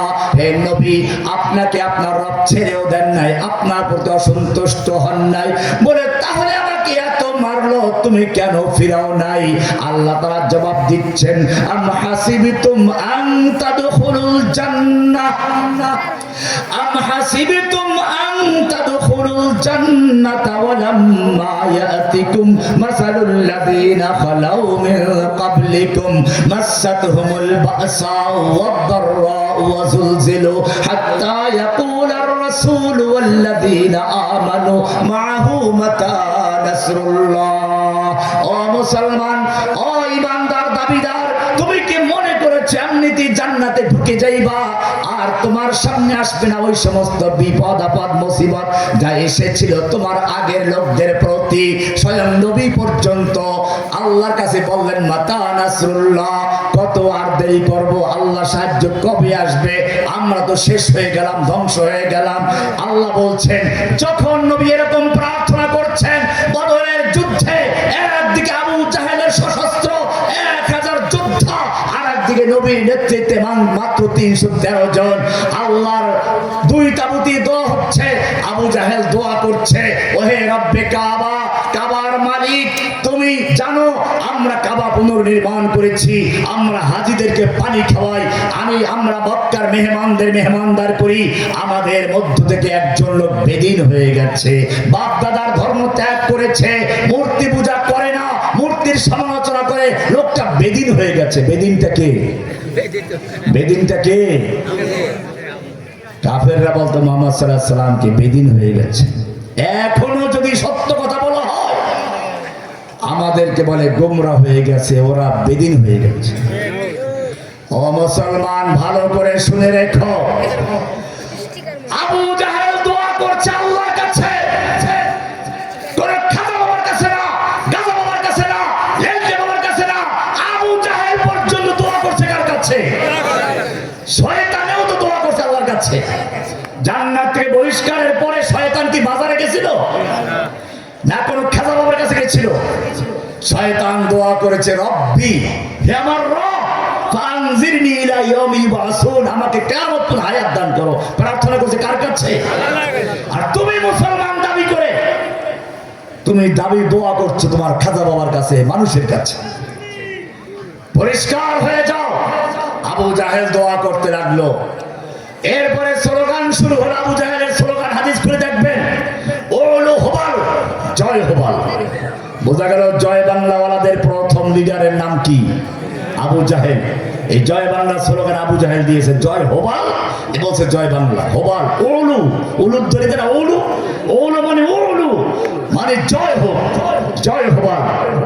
এরপরে বলল, লানাল উজ্জা ওয়ালা উজ্জা লাকুম, আমাদের উজ্জা আছে, তোমাদের উজ্জা নেই। উজ্জা হচ্ছে বড় একটা দেবতার নাম। আল্লাহ রাব্বুল আলামিন জানিয়ে দিলেন, তোমরা উত্তর দাও। ওরা বলছে উলু হোবাল, জয় হোবাল। তোমরা বলো আল্লাহু আকবার ওয়া রাব্বাকা ফাকাব্বির, তাকবীর বলো। আল্লাহ বলতে বলেছেন কে? أقول الحمد لله الذي لم يتخذ ولدا ولم يكن له ولي من الذل ولم يكن له شريك في الملك ولم يكن له ولي من الذل وكبره تكبيرا وربك فكبر, তাকবীর বলতে বলেছেন কে? আল্লাহু আকবার কোন দলের স্লোগান না ইসলামের স্লোগান? যারা আল্লাহু আকবার ধ্বনিকে বন্ধ করতে চায় তাদের জেনে রাখা উচিত, হাদিস খুলুন, যখন মুয়াজ্জিন আল্লাহু আকবার বলে শুরু করে, আযান শুরু করে, তার ডানে বামে সামনে পিছে গোটা পৃথিবীর গাছগাছালি পশু পক্ষী তরুলতা পাহাড় পর্বত গ্রহ নক্ষত্র সবগুলো মুয়াজ্জিনের সঙ্গে আওয়াজ তুলে গুঞ্জন তৈরি করে আকাশ বাতাস পর্যন্ত কাঁপিয়ে তোলে। এই আওয়াজ শয়তান সহ্য করতে না পেরে এমন জোরে দৌড় দেয়, হাদিসে বলা হয়েছে অলাহু দুরহাতুন, শয়তানের পেট দিয়ে বায়ু ত্যাগ হতে থাকে, পিছনের রাস্তায় বায়ু ত্যাগ হতে থাকে, শেষ পর্যন্ত পালাতে না পেরে গিয়ে কুত্তার পেটের ভিতরে ঢুকে যায়, আওয়াজ করা শুরু করে। এই জন্য দেখবেন আজান শুরু হওয়া মাত্রই কুত্তা ঘেউ ঘেউ করা শুরু করে দেয়। বোঝা গেল শয়তান আজানের আল্লাহু আকবার ধ্বনি সহ্য করতে পারে না, পালায় বায়ু ত্যাগ করতে করতে শয়তানের পেটে গিয়ে ঢুকে। যুগে যুগে যারা আল্লাহু আকবার ধ্বনিকে বন্ধ করে জয় বাংলা জয় হোবাল প্রতিষ্ঠা করতে চেয়েছে, বদরের যুদ্ধে আল্লাহ তাআলা জয় হোবালকে ধ্বংস করে আল্লাহু আকবারকে বিজয় দান করেছে। ঠিক সে ১,৫০০ বছর পরে বাংলার জমিনে যারা আবার জয় বাংলা বলে আল্লাহু আকবারকে বন্ধ করতে চেয়েছিল, শয়তানের মতো বায়ু ত্যাগ করতে করতে পিছনে দরজা দিয়ে কুত্তার চেয়েও খারাপ মুশরিক মূর্তি পূজক হিন্দুর করে গিয়ে বসে পড়েছে। এজন্য মনে রাখতে হবে, ওয়ালা তাহিনু ওয়ালা তাহজানু ওয়া আনতুমুল আ'লাউনা ইন কুনতুম মুমিনিন, তোমরাই থাকবে বিজয়ী। শর্ত হচ্ছে মুমিন হতে হবে। বদরের যুদ্ধে আল্লাহর নবী দোয়া করছেন ময়দানে নেমে নাকি ঘরে বসে বসে? ও মুসলমান, তুমি সূরা ইউসুফের তাফসীর শুনো। জুলাইখা ৭ তলার উপরে নিয়ে দরজা বন্ধ করে তারপর অপকর্মের দাওয়াত দিয়েছে। ইউসুফ আলাইহিস সালাম কি বসে বসে দোয়া করেছিলেন নাকি দৌড় দিয়েছিলেন? কেন দৌড় দিলেন? জুলাইখা মনে করলো দাও দৌড় দাও, নাকটা ভেঙে যাবে। বসে বসে মুস্কি মুস্কি হাসে আর কয় নাকটা ভাঙবা, যাও না, দরজা বন্ধ করা আছে। কিন্তু ইউসুফ আলাইহিস সালাম আল্লাহর নবী, তিনি জানেন আল্লাহর সাহায্য পেতে হলে ময়দানে নামতে হবে। নবী নিজে বদরের যুদ্ধে নেমেছেন, ওদের যুদ্ধে নেমেছেন, খন্দকে নেমেছেন, তারপরে দোয়া করেছেন। সুতরাং যারা আল্লাহর জমিনে আল্লাহর দ্বীনকে বিজয় করতে চায়, নবীর সুন্নাহ মোতাবেক তাদেরকে মার খেতে হবে, জেল, জুলুম, অত্যাচার, নির্যাতন সহ্য করে যারা টিকে যাবে। স্বর্ণ যেমন সুন্দরী নারীর গলার হার হতে চাইলে তাকে আগুনের পোড়া খেতে হয়, হাতুড়ির বাড়ি খেতে হয়, তারপর অলংকার হয়। ঠিক তেমনি ভাবে যারা আল্লাহর জান্নাতের অলংকার হতে চাও, তোমাদেরকে জুলুম, নির্যাতনের শিকার হতে হবে। সেই পরীক্ষা যদি পাস করতে পারো তাহলে জেনে রাখবে বদরের যুদ্ধে আল্লাহ যেমন নবীকে সাহায্য করেছেন, কিয়ামত পর্যন্ত আল্লাহ মুমিনদের সাহায্য করবে। ওরা স্লোগান দিল জয় হবা, এখনো স্লোগান দেয় জয় বাংলা।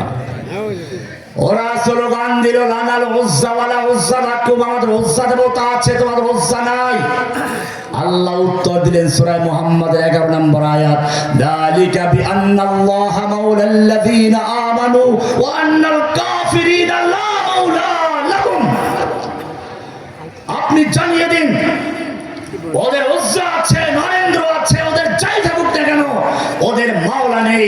যালিকা বিআন্নাল্লাহা মাওলাল্লাযীনা আমানু, মুমিনদের মাওলা আছেন, সাহায্যকারী আছেন, অভিভাবক আছেন আল্লাহ।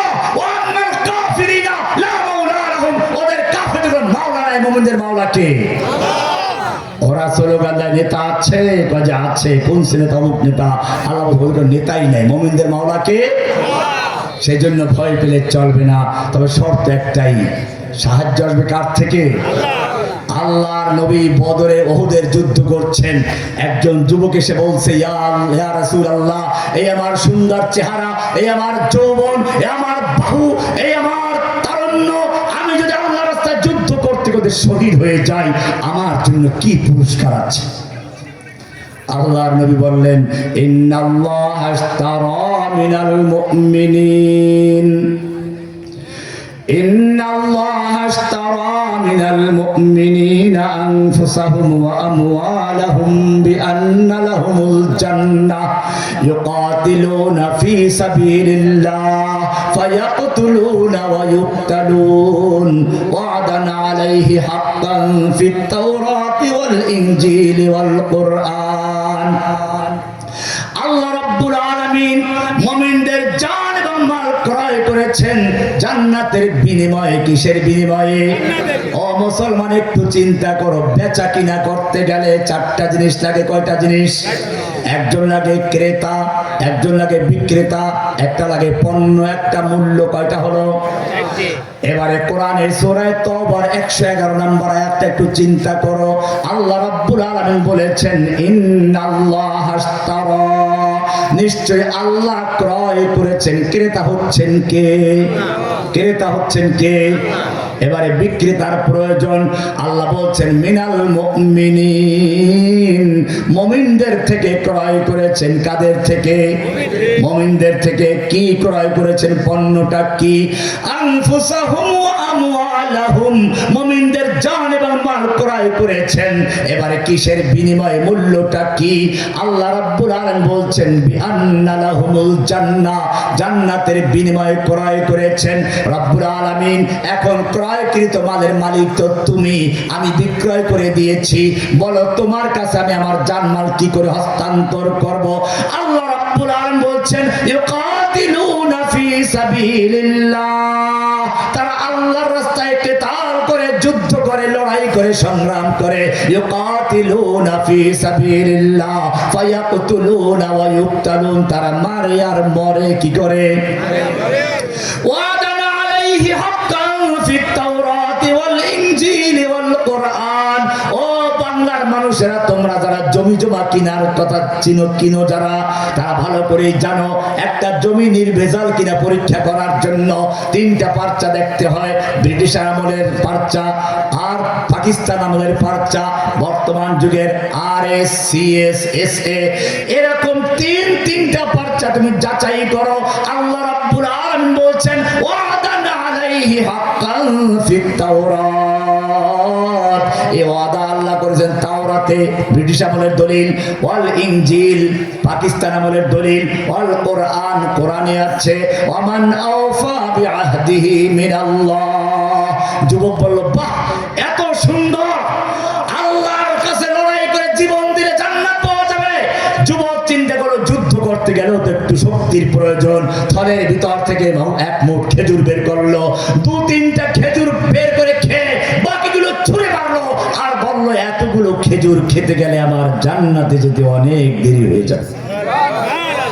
তলোয়ার নিয়ে যুদ্ধের ময়দানে ঝাঁপিয়ে পড়লো, যেদিকে যাচ্ছে লাশের স্তূপ করে দিচ্ছে। যুদ্ধ করতে করতে কাফেরদের ভিড়ের ভিতরে ঢুকে পড়েছে। সাহাবায়ে কেরাম ডাক দিল, যুবক, তুমি তো কাফেরদের ভিড়ের মধ্যে ঢুকে পড়েছো। পূর্ণিমার চাঁদ যেরকম কালো মেঘের ভিতরে ঢুকে যায়, যুবক সেরকম ভাবে কাফেরদের ভিড়ের মধ্যে ঢুকে পড়েছে। যুবককে ডাক দিল, যুবক তাকালো, ঠোঁটে মুচকি হাসি, চেহারায় রক্ত, আর বলছে, আমাকে যেতে দাও, আমি ওহুদের পাহাড়ের দিক থেকে আল্লাহর জান্নাতের সুগন্ধি আমার নাকের ভিতরে পাচ্ছি। যুদ্ধ করতে করতে শহীদ হয়ে গেল। ও মুসলমান, এরাই ছিল সেই মুসলিম যাদের ভয়ে গোটা দুনিয়া থরথর করে কাঁপত। যা দিয়ে শুরু করেছিলাম, আজকে তোমরা সেই সাহাবীদের আদর্শ থেকে সরে গেছ। এখন আল্লাহর রাস্তায় জীবন দেওয়াটাকে সবচেয়ে কঠিন কাজ মনে করা হয়। কিন্তু কিছু ভাইরা জীবন দিয়েছে, আল্লাহ ফলাফল দিয়েছে। আল্লাহ দেখাচ্ছেন, তোমরা যদি জীবন দিতে পারো, আমি আল্লাহ আগের মতো সাহায্য করার জন্য প্রস্তুত রয়েছি। এই জন্য মনে রাখতে হবে, ফুযাইল ইবনে আয়াজ রাহমাতুল্লাহ আলাইহি একজন বড় বুজুর্গ ছিলেন, পীর সাহেব। সুফিদের যতগুলো তরিকা আছে, সব তরিকার মধ্যে ফুযাইল ইবনে আয়াজের নাম আসবে, দেখবেন। উনি মক্কা মদিনায় থাকতেন, বাইতুল্লাহ তওয়াফ করতেন, উমরা করতেন, হজ করতেন, ইবাদত করতেন, দার্স দিতেন, সব সবের কাজ করছেন। মক্কা মদিনায় থাকার তো ফজিলত তো আছে। 1 রাকাতে মক্কায় 1 লক্ষ রাকাতের সওয়াব পাওয়া যায়, এত বড় মর্যাদা। আর ওই সময় আব্দুল্লাহ বিন মুবারক রাহমাতুল্লাহি আলাইহি, তিনি যুদ্ধের ময়দানে যুদ্ধ করছেন। তিনি বড় একজন মুহাদ্দিস, আলেম, হাফেজ, মুহাদ্দিসিনদের তালিকায় তার নাম আছে। ইমাম বুখারী উস্তাদ। যুদ্ধের ময়দানে যুদ্ধ করছেন, তার ছাত্ররা বলল, উস্তাদ, আপনার মতো একজন মুহাদ্দিস যুদ্ধের ময়দানে কষ্ট করছে, খেয়ে না খেয়ে, আর ওই যে ফুযাইল ইবনে আয়াজ কত বড় বুজুর্গ মক্কা মদিনায় আছেন, আপনিও তো ওখানে বসে দাঁড় দিতে পারেন। যুদ্ধের ময়দান থেকে আব্দুল্লাহ বিন মুবারক রাহমাতুল্লাহ আলাইহি সেই ফুযাইল ইবনে আয়াজকে উদ্দেশ্য করে কিছু কবিতা লিখেছিলেন। কবিতাগুলো তোমাদের শুনে আজকের আলোচনা সম্পূর্ণ করব ইনশাআল্লাহ। কবিতাটা শুনতে থাকো মন ভরে, কি সুন্দর কবিতা। ফুযাইল ইবনে আয়াজকে উদ্দেশ্য করে যুদ্ধের ময়দান থেকে আব্দুল্লাহ মুবারক রাহমাতুল্লাহ লিখছেন, ইয়া আবিদাল হারামাইন লাউ আবসারতানা, ইয়া আবিদাল হারামাইন লাউ আবসারতানা লাআলিমতা আন্নাকা বিল ইবাদাতি তালআবু। ওহে মক্কা মদিনার আবেদ, তুমি মক্কায় বসে ইবাদত করছো, বাইতুল্লাহ তওয়াফ করছো, জমজমের পানি পান করছো, কাবার দিকে তাকিয়ে আছো, আবার তওয়াফ করো, যখন মনে চায় 2 রাকাত নামাজ পড়ে নিলা, 1 রাকাতে লক্ষ রাকাতের সওয়াব পাচ্ছো। কিন্তু জেনে রাখো, তুমি যদি আমাদের ইবাদতের দিকে তাকাতে, তাহলে আমাদের ইবাদতের তুলনায় তোমার ইবাদত খেলনা ছাড়া মনে হতো। লাআলিমতা আন্নাকা বিল ইবাদাতি তালআবু, তুমি মনে করতে ইবাদতের নামে তুমি ছলনা করছো, খেলনা করছো। কি বললো এটা? হ্যাঁ, উনি ব্যাখ্যা দিচ্ছেন। কি ব্যাখ্যা দিলেন? আওয়ামান কানা, উনি বললেন, মান কানা ইয়াখযিবু খাদ্দাহু বিদুমুইহি ফানুহুরুনা বিদিমাইনা তাতাখাদ্দাবু। তুমি যখন ইবাদত করতে জজবায় চলে আসো, ইবাদতের জজবা পূর্ণ মাত্রায় চলে আসে, তোমার চোখ দিয়ে পানি বের হয়ে গাল ভিজে যায়। আর আমাদের যখন যুদ্ধের ময়দানে জজবা চলে আসে, আল্লাহর দুশমনদের কাটতে কাটতে আহত হয়ে যায়, রক্তাক্ত হয়ে যায়, আমাদের মাথা রক্ত দিয়ে আমাদের মুখ ভিজে যায়। এ হচ্ছে পার্থক্য। তোমার আমার মধ্যে পার্থক্য আরো আছে। রিহুল আবির লাকুম ওয়া নাহনু আবিরুনা রাহাজুস সানাবিকি ওয়াল গুবারুল আতিয়াবু। তুমি যখন ইবাদত করতে বসো পাতলা ফিনফিনে জামা গায়ে দাও আর বলো সাদা জামা আল্লাহ রাসূল পরেছেন, ঠিক আছে, সাদা জামা সাদা পাগড়ির মূল্য আছে। তুমি আতর গোলাপ লাগাও, আতর আল্লাহ নবী পছন্দ করতেন, কিন্তু জেনে রাখো আতর যতই পছন্দনীয় হোক জান্নাতের সুগন্ধি নাই। আর আমাদের আতর গোলাপ শোনো, যুদ্ধের ময়দানে ধুলাবালি আর ঘোড়ার পায়ে ফুলের আঘাতে উঠায় অগ্নিস্ফুলিঙ্গ, এগুলো হচ্ছে আমাদের আতর আর গোলাপ। কি সুন্দর কথা। আওয়ামান ইউতিবু খাইলাহু ফি বাতিলিন ফাখুয়ুলুনা ইয়াউমাল কারিহাতি তাতাবু। তুমি একজন নাম করা জগৎ বিখ্যাত পীর, তোমার ঘোড়াগুলো তোমাদের হাদিয়া তোফার বোঝা টানতে টানতে ক্লান্ত হয়ে যায়, আর আমাদের ঘোড়াগুলো যুদ্ধের ময়দানে যুদ্ধ করতে করতে ক্লান্ত হয়ে যায়। তুমি যখন মারা যাবে তোমার জানাজায় লক্ষ লক্ষ লোক হবে, কারণ তুমি মরে গেছো, তোমার জানাজার প্রয়োজন আছে।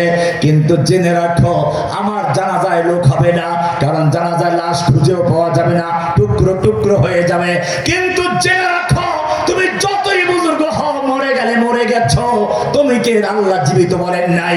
আর আমার জানাজার প্রয়োজন নাই, আমার লাশ খুঁজে পাওয়ার দরকার নাই, আমাকে আল্লাহ মৃত্যু বলেন না, জীবিত বলেছেন। ওয়ালা তাকুলু লিমান ইউকতালু ফি সাবিলিল্লাহি আমওয়াত। আল্লাহ বলেন খবরদার যারা আল্লাহর রাস্তায় যুদ্ধ করে করে শহীদ হয়ে যায় তোমরা ওদেরকে মৃত্যু বলো না, বাল আহইয়াউ ওয়ালাকিন লা তাশউরুন, বরং তারা জীবিত, তোমরা টের পাও না। আরো সুন্দর করে সামনে বলছেন, শুধু বলো না তা না, ওয়ালা তাহসাবান্নাল্লাযীনা কুতিলু ফি সাবিলিল্লাহি আমওয়াতা, যারা আল্লাহর রাস্তায় জীবন দিয়ে শহীদ হয়েছে তোমরা ওদেরকে মৃত্যু ধারণাও করো না, কল্পনাও করো না। বাল আহইয়াউন ইনদা রাব্বিহিম ইউরযাকুন, তারা তাদের রবের কাছে জীবিত আছে, তাদেরকে রিজিক দেওয়া হয়। ফারিহিনা বিমা আতাহুমুল্লাহু মিন ফাদলিহি ওয়া ইস্তাবশিরুনা বিল্লাযীনা লাম ইয়াহাকু বিহিম মিন খালফিহিম ইলা আখির আয়া।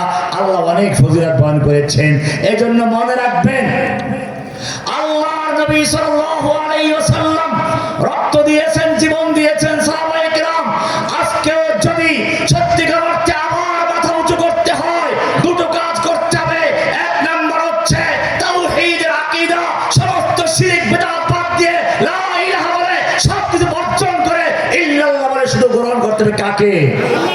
আর দুই নাম্বার কাজ হচ্ছে আল্লাহর নবী যেরকম ভাবে দ্বীন প্রতিষ্ঠার জন্য রক্ত দিয়েছেন, ত্যাগ কোরবানি করেছেন, হিজরত করেছেন, আজকে তোমাকেও সেজন্য ময়দানে ঝাঁপিয়ে পড়তে হবে। এবারে কোরআন বলছে সূরা নিসা ৭৫ নম্বর আয়াত, তোমাদেরকে আহ্বান জানাচ্ছি কোরআনের ভাষায়।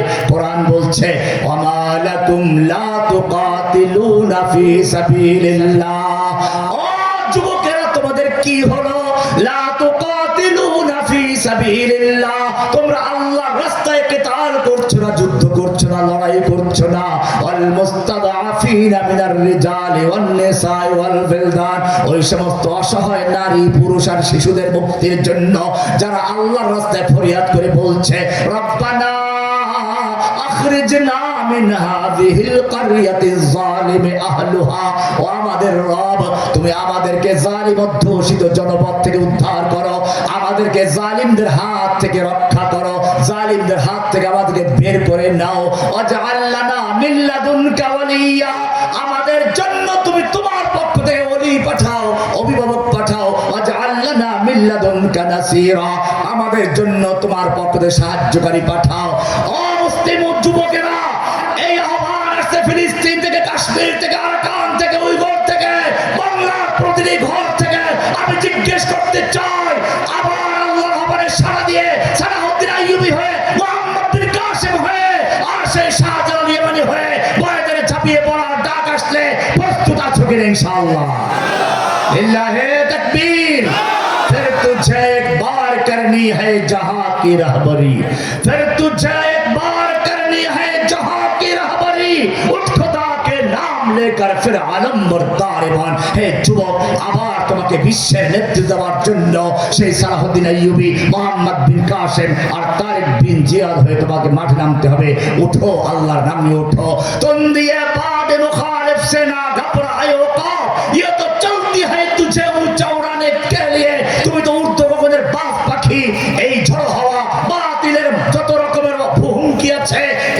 সবগুলো তোমাকে আরো ঊর্ধ্ব গগনে চালানোর জন্য আসছে। ভয় পেলে চলবে না। মর্দে মোমিন বাতিল সে হারগিজ खौफ खा सकता नहीं, मर्दे मोमिन बातिल से हरगिज खौफ खा सकता नहीं, सर कटा सकता है लेकिन सर झुका सकता नहीं। কোন মুমিনরা বাতিলের সামনে মাথা নত করতে জানে না, মাথা কাটাতে পারে, মাথা নত করতে জানে না। আবু সাঈদরা সে প্রমাণ দিয়েছে, আমার ওসমান হাদিরা সেই প্রমাণ দিয়েছে। ও যুবক, তোমাকে বলা হচ্ছে কতলে হুসাইন দর হकीकत মুর্গে ইয়াজিদ है, ইসলাম জিন্দা होता है हर কারবালা के बाद। সেই কারবালার ময়দানে ইয়াজিদ হুসাইনকে হত্যা করেছিল ঠিকই, কিন্তু সেদিন হুসাইন হত্যা হয় না, হুসাইন শহীদ হয়েছে, অমর হয়েছে, ইয়াজিদ ধ্বংস হয়েছে, ঠিক কিনা? যুগে যুগে ইয়াজিদরাই ধ্বংস হয়, হুসাইনরা জীবিত হয়। সেজন্য ও যুবকেরা, তোমাদেরকে বলছি, সত্যিকার অর্থে ইব্রাহিমের সৈনিক যদি হতে পারো, সেই সেই মূসার মতো যদি লাঠি নিয়ে মাঠে নামতে পারো, ফেরাউন যত শক্তিশালী হোক, সাহায্য করার মালিক কে? সাহায্য করার মালিক কে? লা ইলাহা। তাওহীদের দুই রকম। তাওহীদের কয় রকম? লা ইলাহা কুফর বিত তাগুত, ইল্লাল্লাহ মানে কি? ঈমান বিল্লাহ। কয়টা হলো? এই দুইটা বই পাওয়া যাবে এখানে, গাড়িতে আছে, নিয়ে নেবেন। তাওহীদের দুই রকম। এই দুইটা যদি একাত্র ধরতে পারেন, নাম তাওহীদ, এটার নাম এক। তুমি শূন্য লেখছো, শূন্য যশোর থেকে শুরু করে একেবারে ঢাকা পর্যন্ত সব রাস্তা শূন্য দিয়ে ভরিয়েছো, কোনো মূল্য আছে? আগে একটা এক লিখেছো, এক, এখন এক শূন্য কত হবে? আর এক শূন্য, আর এক শূন্য, এখন শূন্য যত দিবে একের মূল্য তত বাড়বে। ঠিক তেমনি ভাবে লা ইলাহা সব তাগুতকে বর্জন করে, কুফর বিত তাগুত করে, ইল্লাল্লাহ মানে যদি আল্লাহকে ধরতে পারো, আল্লাহ বলছেন ফাকাদ ইসতামসাকা বিল উরওয়াতিল উসকা, সে দুই হাতে মজবুত হাতল ধরেছে, আল্লাহর রজ্জু ধরেছে। লান ফিসামা লাহা, দুনিয়ার কোনো শক্তি এটাকে বিচ্ছিন্ন করতে পারে। কিন্তু জেনে রাখো, যদি তুমি দুই হাতে না ধরো, আল্লাহকেও মানো, আবার বাইরে গিয়ে আল্লাহর হুকুম চলে না, সংসদে আল্লাহর হুকুম চলে না, আদালতে চলে না। আল্লাহ বলছেন ওমাই ইউশরিক বিল্লাহি, যার লা ইলাহা ক্লিয়ার নেই, লা ইলাহা ঠিক নাই, আল্লাহকেও মানে, আদালতে অন্যের হুকুম, সংসদে অন্যের হুকুম, আল্লাহ বলছেন ফাকা আন্নামা খাররা মিনাস সামা, আসমান থেকে তার রশি ছিঁড়ে গেছে, খাররা ছিটকে পড়েছে, খাররা মিনাস সামা ফাতাখতাফু তাইরু, তাকে পাখি ছো মেরে নিয়ে গেছে। কোন পাখি ছো মেরেছে? চিল পাখি না, বাস পাখি না, মাছরাঙা না। আল্লাহ বলছেন ফাতাখতাফু তাইরু, তাকে পাখি ছো মেরে নিয়ে যায়। এই পাখি হচ্ছে কাদিয়ানির পাখি, ছো মেরে তোমাকে কাদিয়ানি বানাবে। এই পাখি বাউল পাখি, ছো মেরে তোমাকে বাউল বানাবে। এই পাখি ভণ্ড পীরের দল, ছো মেরে তোমাকে ভণ্ড পীরের মুরিদ বানাবে। এই পাখি নাস্তিক পাখি, ছো মেরে তোমাকে নাস্তিক বানাবে। যদি তোমার লা ইলাহা ক্লিয়ার না থাকে, খালি আল্লাহ মানো, ইল্লাল্লাহ মানো, কিন্তু লা ইলাহা কোনো খবর নেই। এজন্য বলেছে আগে বর্জন, লা ইলাহা ইল্লাল্লাহ। লা ইলাহা মানে কি? কুফর বিত তাগুত। তাওহীদের দুই রকম। জোরে বলো, তাওহীদের কয় রকম? তাওহীদের কয় রকম? আরো জোরে, তাওহীদের কয় রকম? লা ইলাহা মানে কুফর বিত তাগুত। জোরে বলো, লা ইলাহা মানে কি? কুফর বিত তাগুত। ইল্লাল্লাহ মানে কি? ঈমান বিল্লাহ। কুফর বিত তাগুত, ঈমান বিল্লাহ। কয়টা হলো? এই দুইটা মিলে তাওহীদ। এটাই হচ্ছে লা ইলাহা ইল্লাল্লাহর অর্থ, লা ইলাহার মর্ম কথা। আল্লাহ সুবহানাহু ওয়া তাআলা আমাদের সকলকে বিষয়গুলোকে বুঝার এবং আমল করার তৌফিক দান করুন, আমিন। আব তো রহে বস্তাদ মে আখির দর্দ जुबां आए मेरे इला, बोलो ला इलाहा इल्लल्लाह, ला इलाहा इल्लल्लाह।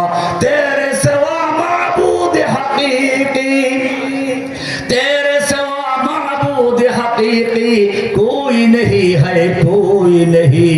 अब तो रहे बस आदम आखिर दर्द जुबां आए मेरे इला, ला इलाहा ইল্লাল্লাহ। রব্বুল আলামিন এই দীর্ঘক্ষণ পর্যন্ত এখানে মাহফিল হয়েছে, বয়ান হয়েছে, ওয়াজ হয়েছে, কোরআন সুন্নাহ আলোচনা হয়েছে।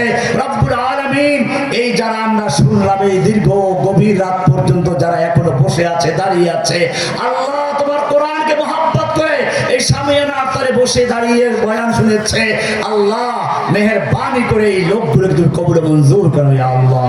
ইয়া রাব্বুল আলামিন, কিয়ামতের কঠিন দিবসে তোমার আরশের ছায়াবিহীন যখন কোনো আর ছায়া থাকবে না, আল্লাহ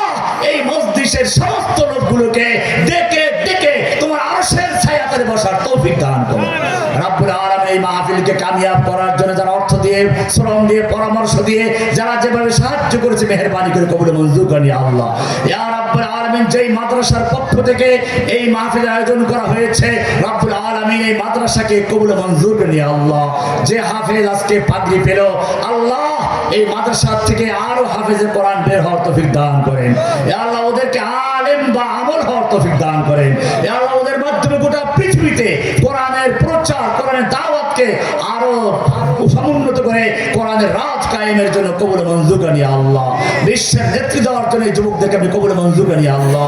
ইয়া রাব্বুল আলামিন, আজকে যারা এখানে বসে আছে, রব্বুল আলামিন ইয়া আল্লাহ, এদেরকে ইব্রাহিম আলাইহিস সালামের মতো, মুসার মতো, সালাউদ্দিন আইয়ুবীর মতো, সেই তারেক বিন জিয়াদের মতো, মুহাম্মদ বিন কাসিমের মতো, শাহজালাল রাহমাতুল্লাহর মতো যুবক হয়ে ময়দানে মজলুমদের পাশে সাহায্যের জন্য দাঁড়াবার তৌফিক দান করো ইয়া রাব্বুল আলামিন। ইয়া আল্লাহ, আমাদের দেশে নির্বাচনী হাওয়া চলছে, রব্বুল আলামিন সকল ফিতনা ফাসাদ থেকে মুক্ত করে ঐক্যবদ্ধভাবে এই জাতিকে সকল বাতিলের মোকাবেলা করার তৌফিক দান করেন ইয়া রাব্বুল আলামিন। যারা এই দেশে অশান্তি সৃষ্টি করতে চায়, বিশৃঙ্খলা সৃষ্টি করতে চায়, ইয়া আল্লাহ, এই দেশকে যারা লুণ্ঠন করতে চায়, এই দেশের মানচিত্র যারা ধ্বংস করতে চায়, ইয়া রাব্বুল আলামিন, তুমি তাদের ভাগ্যে হেদায়েত থাকলে মেহেরবানি করে হেদায়েত নসিব করে দাও ইয়া রাব্বুল আলামিন। যদি ওদের ভাগ্যে হেদায়েত না থাকে, যদি তোমার দপ্তরে এদের নামে হেদায়েত বরাদ্দ না থাকে, তোমার নাম তো শুধু রহমান আর রহিম নয়, তোমার নাম জব্বার ও কাহ্হার আছে। যেই নামের উসিলা দিয়ে ফেরাউনকে চুবিয়ে মেরেছো, যেই নামের উসিলা দিয়ে নমরুদকে মশা ঢুকিয়ে খড়ম পিটাই করে দুনিয়াতে বিদায় করেছো, যেই নামের উসিলা দিয়ে তুমি আবু লাহাবকে পচিয়ে গলিয়ে নির্জনে ধ্বংস করেছো, ইয়া আল্লাহ, যেই নামের উসিলা দিয়ে এদেশের স্বৈরাচারকে এদেশ থেকে বের করে দিয়েছো, রব্বুল আলামিন, এখনো যারা তাদের প্রেতাত্মা হয়ে এদেশে ঘুরঘুর করছে, যারা অশান্তি সৃষ্টি করছে, রব্বুল আলামিন তাদেরকে ধ্বংস করে দিয়ে বাংলার জমিনকে পুত পবিত্র করার তৌফিক দান করে আল্লাহ ইয়া রাব্বুল আলামিন, ইয়া আরহামার রাহিমিন। ইয়া আল্লাহ, অনেক মুরব্বিরা হাত তুলেছেন, ইয়া আল্লাহ, বয়স হয়ে গেছে, এখনো বসে আছে, আল্লাহ তুমি তাদেরকে সুস্থ সবল অবস্থায় হায়াত দরাজ করে দেবে আল্লাহ। যখন দুনিয়া থেকে বিদায়ের মুহূর্ত আসবে, ঈমানের সঙ্গে দুনিয়া বিদায় নেওয়ার তৌফিক দান করো ইয়া রাব্বুল আলামিন। যে সকল ছাত্র ভাইয়েরা হাত তুলে, মাহফিলের একজন কর্মী নাকি মারা গেছে, আল্লাহ, মাহফিলের একজন কর্মী, আল্লাহ মেহেরবানি করে তুমি তাকে জান্নাতুল ফেরদাউসের মেহমান দিও আল্লাহ। ইয়া আল্লাহ, আজকে এই মাহফিলে যা কিছু আলোচনা হলো, মেহেরবানি করে তুমি তার কবরে সবগুলো পৌঁছে দাও ইয়া আল্লাহ। ইয়া রাব্বুল আলামিন, ইয়া আল্লাহ, আমরা এই দিনে ফরিয়াদ করছি, যারা বাংলাদেশের এই স্বৈরাচার বিরোধী আন্দোলনে জীবন দিয়েছে, আহত হয়েছে, রব্বুল আলামিন যারা শাহাদাত বরণ তাকে জান্নাতুল ফেরদাউসের মেহমান বানিয়ে নাও ইয়া রাব্বুল আলামিন। যারা পঙ্গু হয়ে আছে তাদেরকে সুস্থ সবল বাঁচার তৌফিক দান করো ইয়া রাব্বুল আলামিন।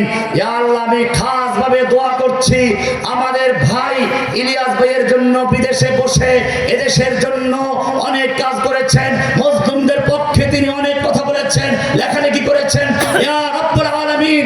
ইয়া আল্লাহ, মেহেরবানি করে ইয়া আল্লাহ, তুমি তোমার এই বান্দাকে মেহেরবানি করে কোরআন ও সুন্নাহর সঠিক পথে চলার তৌফিক দান করে আল্লাহ।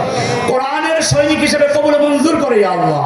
ইয়া রাব্বুল আলামিন, যতদিন বেঁচে থাকবে সুস্থ সবল অবস্থায় তোমার দ্বীনের সৈনিক হয়ে বাঁচার তৌফিক দান করো, হকের পক্ষে কথা বলার তৌফিক দান করো, সমস্ত বাতিলের বিরুদ্ধে সোচ্চার হওয়ার জন্য কবুল মঞ্জুর করো ইয়া আল্লাহ। ইয়া রাব্বুল আলামিন, ইয়া আরহামার রাহিমিন। ইয়া আল্লাহ, এলাকার সমস্ত যুবকদেরকে তুমি কবুল মঞ্জুর করো ইয়া আল্লাহ। ইয়া রাব্বুল আলামিন, ছাত্র ভাইদেরকে লেখাপড়া বরকত দান করো, জেন শক্তি বৃদ্ধি করে দাও ইয়া রাব্বুল আলামিন। সমস্ত বালা মুসিবত হেফাজত করো ইয়া আল্লাহ। ইয়া আল্লাহ, আজকে যারা হাত তুলেছে, তাদের যাদের আব্বা আম্মা দুনিয়া থেকে চলে গেছেন, তাদেরকে জান্নাতুল ফেরদাউসের মেহমান বানিয়ে দিন ইয়া আল্লাহ। এই মাদ্রাসার জন্য আজকে এখানে এই অর্থ সংগ্রহ করা হয়েছে, এই মাহফিলের জন্য অথবা এই মাদ্রাসার জন্য যারা আজকে সাহায্য করেছে, রব্বুল আলামিন, যারা জমি দিয়ে, অর্থ দিয়ে, শ্রম দিয়ে, পরামর্শ দিয়ে, কমিটির মেম্বার হয়ে যারা যেভাবে এই মাদ্রাসাকে সাহায্য করছে, সকলের নাজাতের জন্য এই মাদ্রাসাকে কবুল মঞ্জুর করি আল্লাহ।